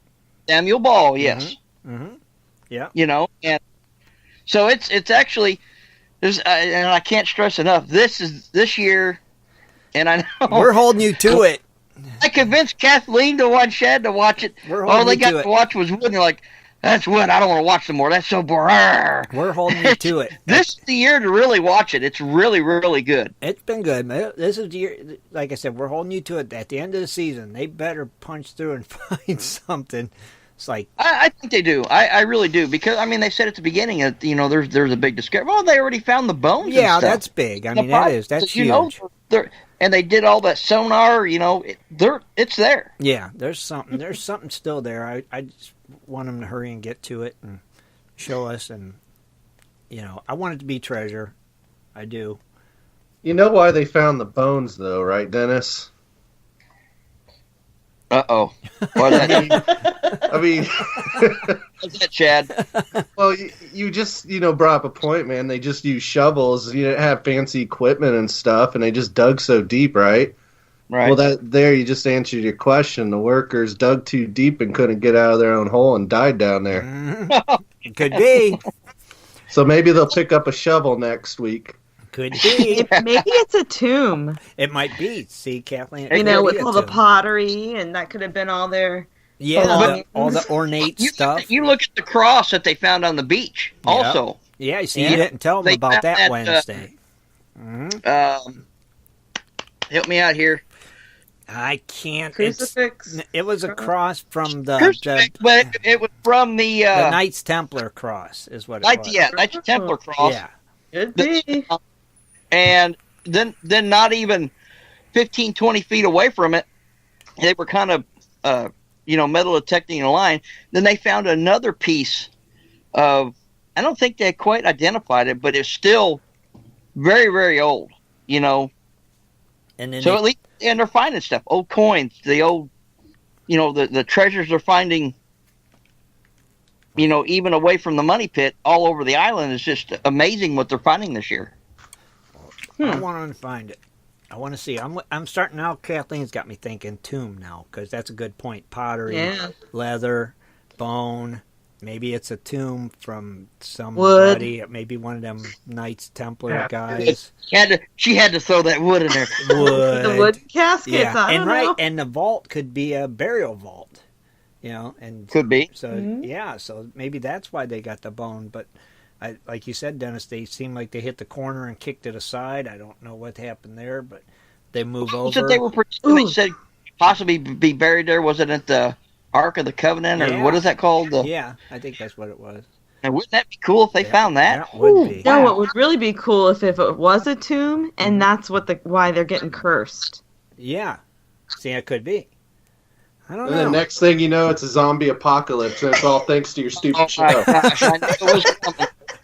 All thanks to Oak Island. Dennis is. But I will be live streaming it again. So. Oh, yay! Cool. Because there are a few people that they don't have cable, and why don't you live stream Whitewater so I can watch it on Friday night? Is that going to be this Friday? Yeah, it's Fridays after Gold Rush, ain't it? At like 10? I can do that. You have to remind me, but I can live stream that too. Oh, that's a good idea, because then I can watch it, and I won't feel so bad. I feel dumb because I didn't watch Whitewater, and somebody called and asked us a question about it. And I'm like, I was trying to figure out how I could set my phone up without propping it on a bunch of pillows or, and I finally realized, I went, hey, I took my guitar off my guitar stand, and I set it there, and I took a hair tie. I took one of the wife's hair ties and kind of put it around the phone and around the top part of where the neck of the guitar sit, and it set right there perfect. I'm like, oh yeah. All right, I'm gonna back you up a little bit. Did you say guitar? Do you play guitar? That's what we were saying. Like, did he just say guitar? We've been around many a campfires with guitars and not once heard him play guitar. No, wait, that's what. Wait a minute. Now, explain this to me, Dennis. Did you say guitar? Well, I have a guitar and a banjo. And you played this. Start bringing those to some outings, Dennis. Yes, you must. You play guitar. Especially the banjo. We gotta do it. That's Definitely. awesome. We gotta do it. Definitely. Maybe we'll think of a song we could all do live, and you could be the banjo player. Yeah. I played in high school. I played saxophone from the 5th grade to my senior year. So, man, you're a man. Shad played the sax too. Man of many talents. I just can't picture Dennis playing a guitar. I'm envisioning this and seeing this, and that's why when he said that, I'm like, wait a minute. Did you say guitar stand? Now you're gonna have to bring it, Dennis. Oh yeah, definitely. Oh, you've done stepped in it. You gotta bring it. If we do this, we could have did the 12 Days of Christmas with him playing the guitar. I know. I mean, really, Dennis? Yeah, you could have played it for us. Maybe next year. know, I could have ruffled my hair up. You could have had my beard out. You could put it in a man bun. Look like Deliverance. I could have smiled with no teeth, and it scared everybody off. I love it. It'd be perfect. Yeah, you're. Oh, Dennis, you have to bring the banjo the next time we all get together. Oh, yeah, you do. You must bring it, and we will live stream it to everybody. Now banjo.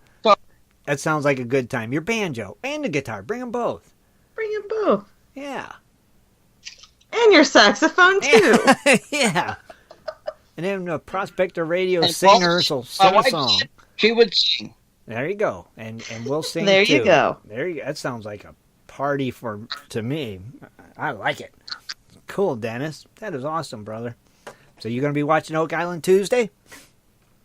You know it. All right. I'll be live streaming it. All right. Well, I'll be watching and listening to Ed at the same time. So I do too. I try to get on there and listen like I said though. I mean, I'm on there or try to be on there at least the first hour, because then after that, it's my homework to do for the show. So, right.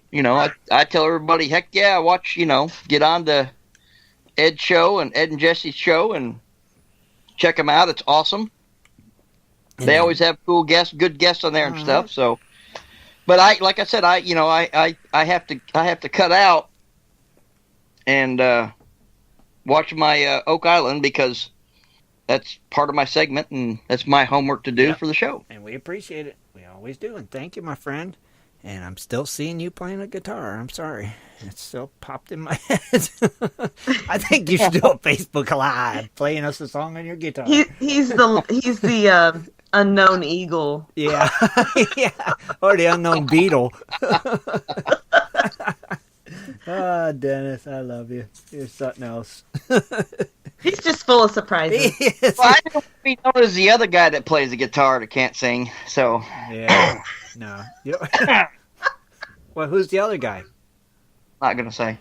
Oh, okay. Well, why not? No. I don't get I just got it. I just totally got it. Oh, Kathleen got it. All right, she'll explain it to me. Oh my gosh. She'll have to explain it to me later. Really? I have to explain to you about playing guitar and singing? Jingles. Oh, yeah. Oh, now I get it. Oh, thank you. All right, I got it. I got it. Okay. Just give me a harmonica and I'll be good to go. I got one. Dave I'll bring Peterson said more cowbell. We need the cowbell too. Cowbell. Everybody needs some more cowbell. That's right. We'll make sure we have our cowbell with us. I'll bring my harmonica, Dennis. All right, we're getting nuts. All right, let's go ahead and wrap it up. We want to thank everybody for tuning in tonight and hanging out with us. Want to thank our sponsors for tonight's show, Jimbo's and Steve at MakeYourOwnGoldBars.com, and Congratulations to all the winners. Don't forget to tune in Wednesday night at 9 o'clock for West Coast Wednesdays here on Prospector Radio. Check out Ed and Jess and Dano on Tuesday nights at our Tuesday night hangouts on YouTube at 8 o'clock. And I think that's it for me. You guys got anything? That's it for me. Well, I think we pretty much wrapped everything up. And some. Thank you to all the premium Patreons that that joined. Big thank you. And Dan, I think, just to give you a little. Oh, what's out of tune? Me. Well, it's out of tune, so I won't end with a song. Oh, darn. Just play us a chord. Maybe next week, Just one chord. Come on. Give us a chord. Oh, it's way out of tune. Darn it. All right, next week, we want a chord at the end of the show. Okay? Tune her up. All right.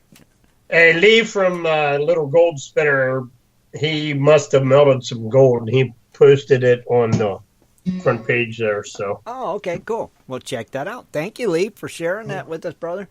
We appreciate it. And also, thanks to everybody that called in tonight. Great questions. Thanks for stumping us, and we appreciate it. All right. Dennis, take us out of here. Good night, everybody. Good night. Be sure to tune in next Sunday at 7:30 for another great show. For updates and more info, please go to www.prospectorsradio.com.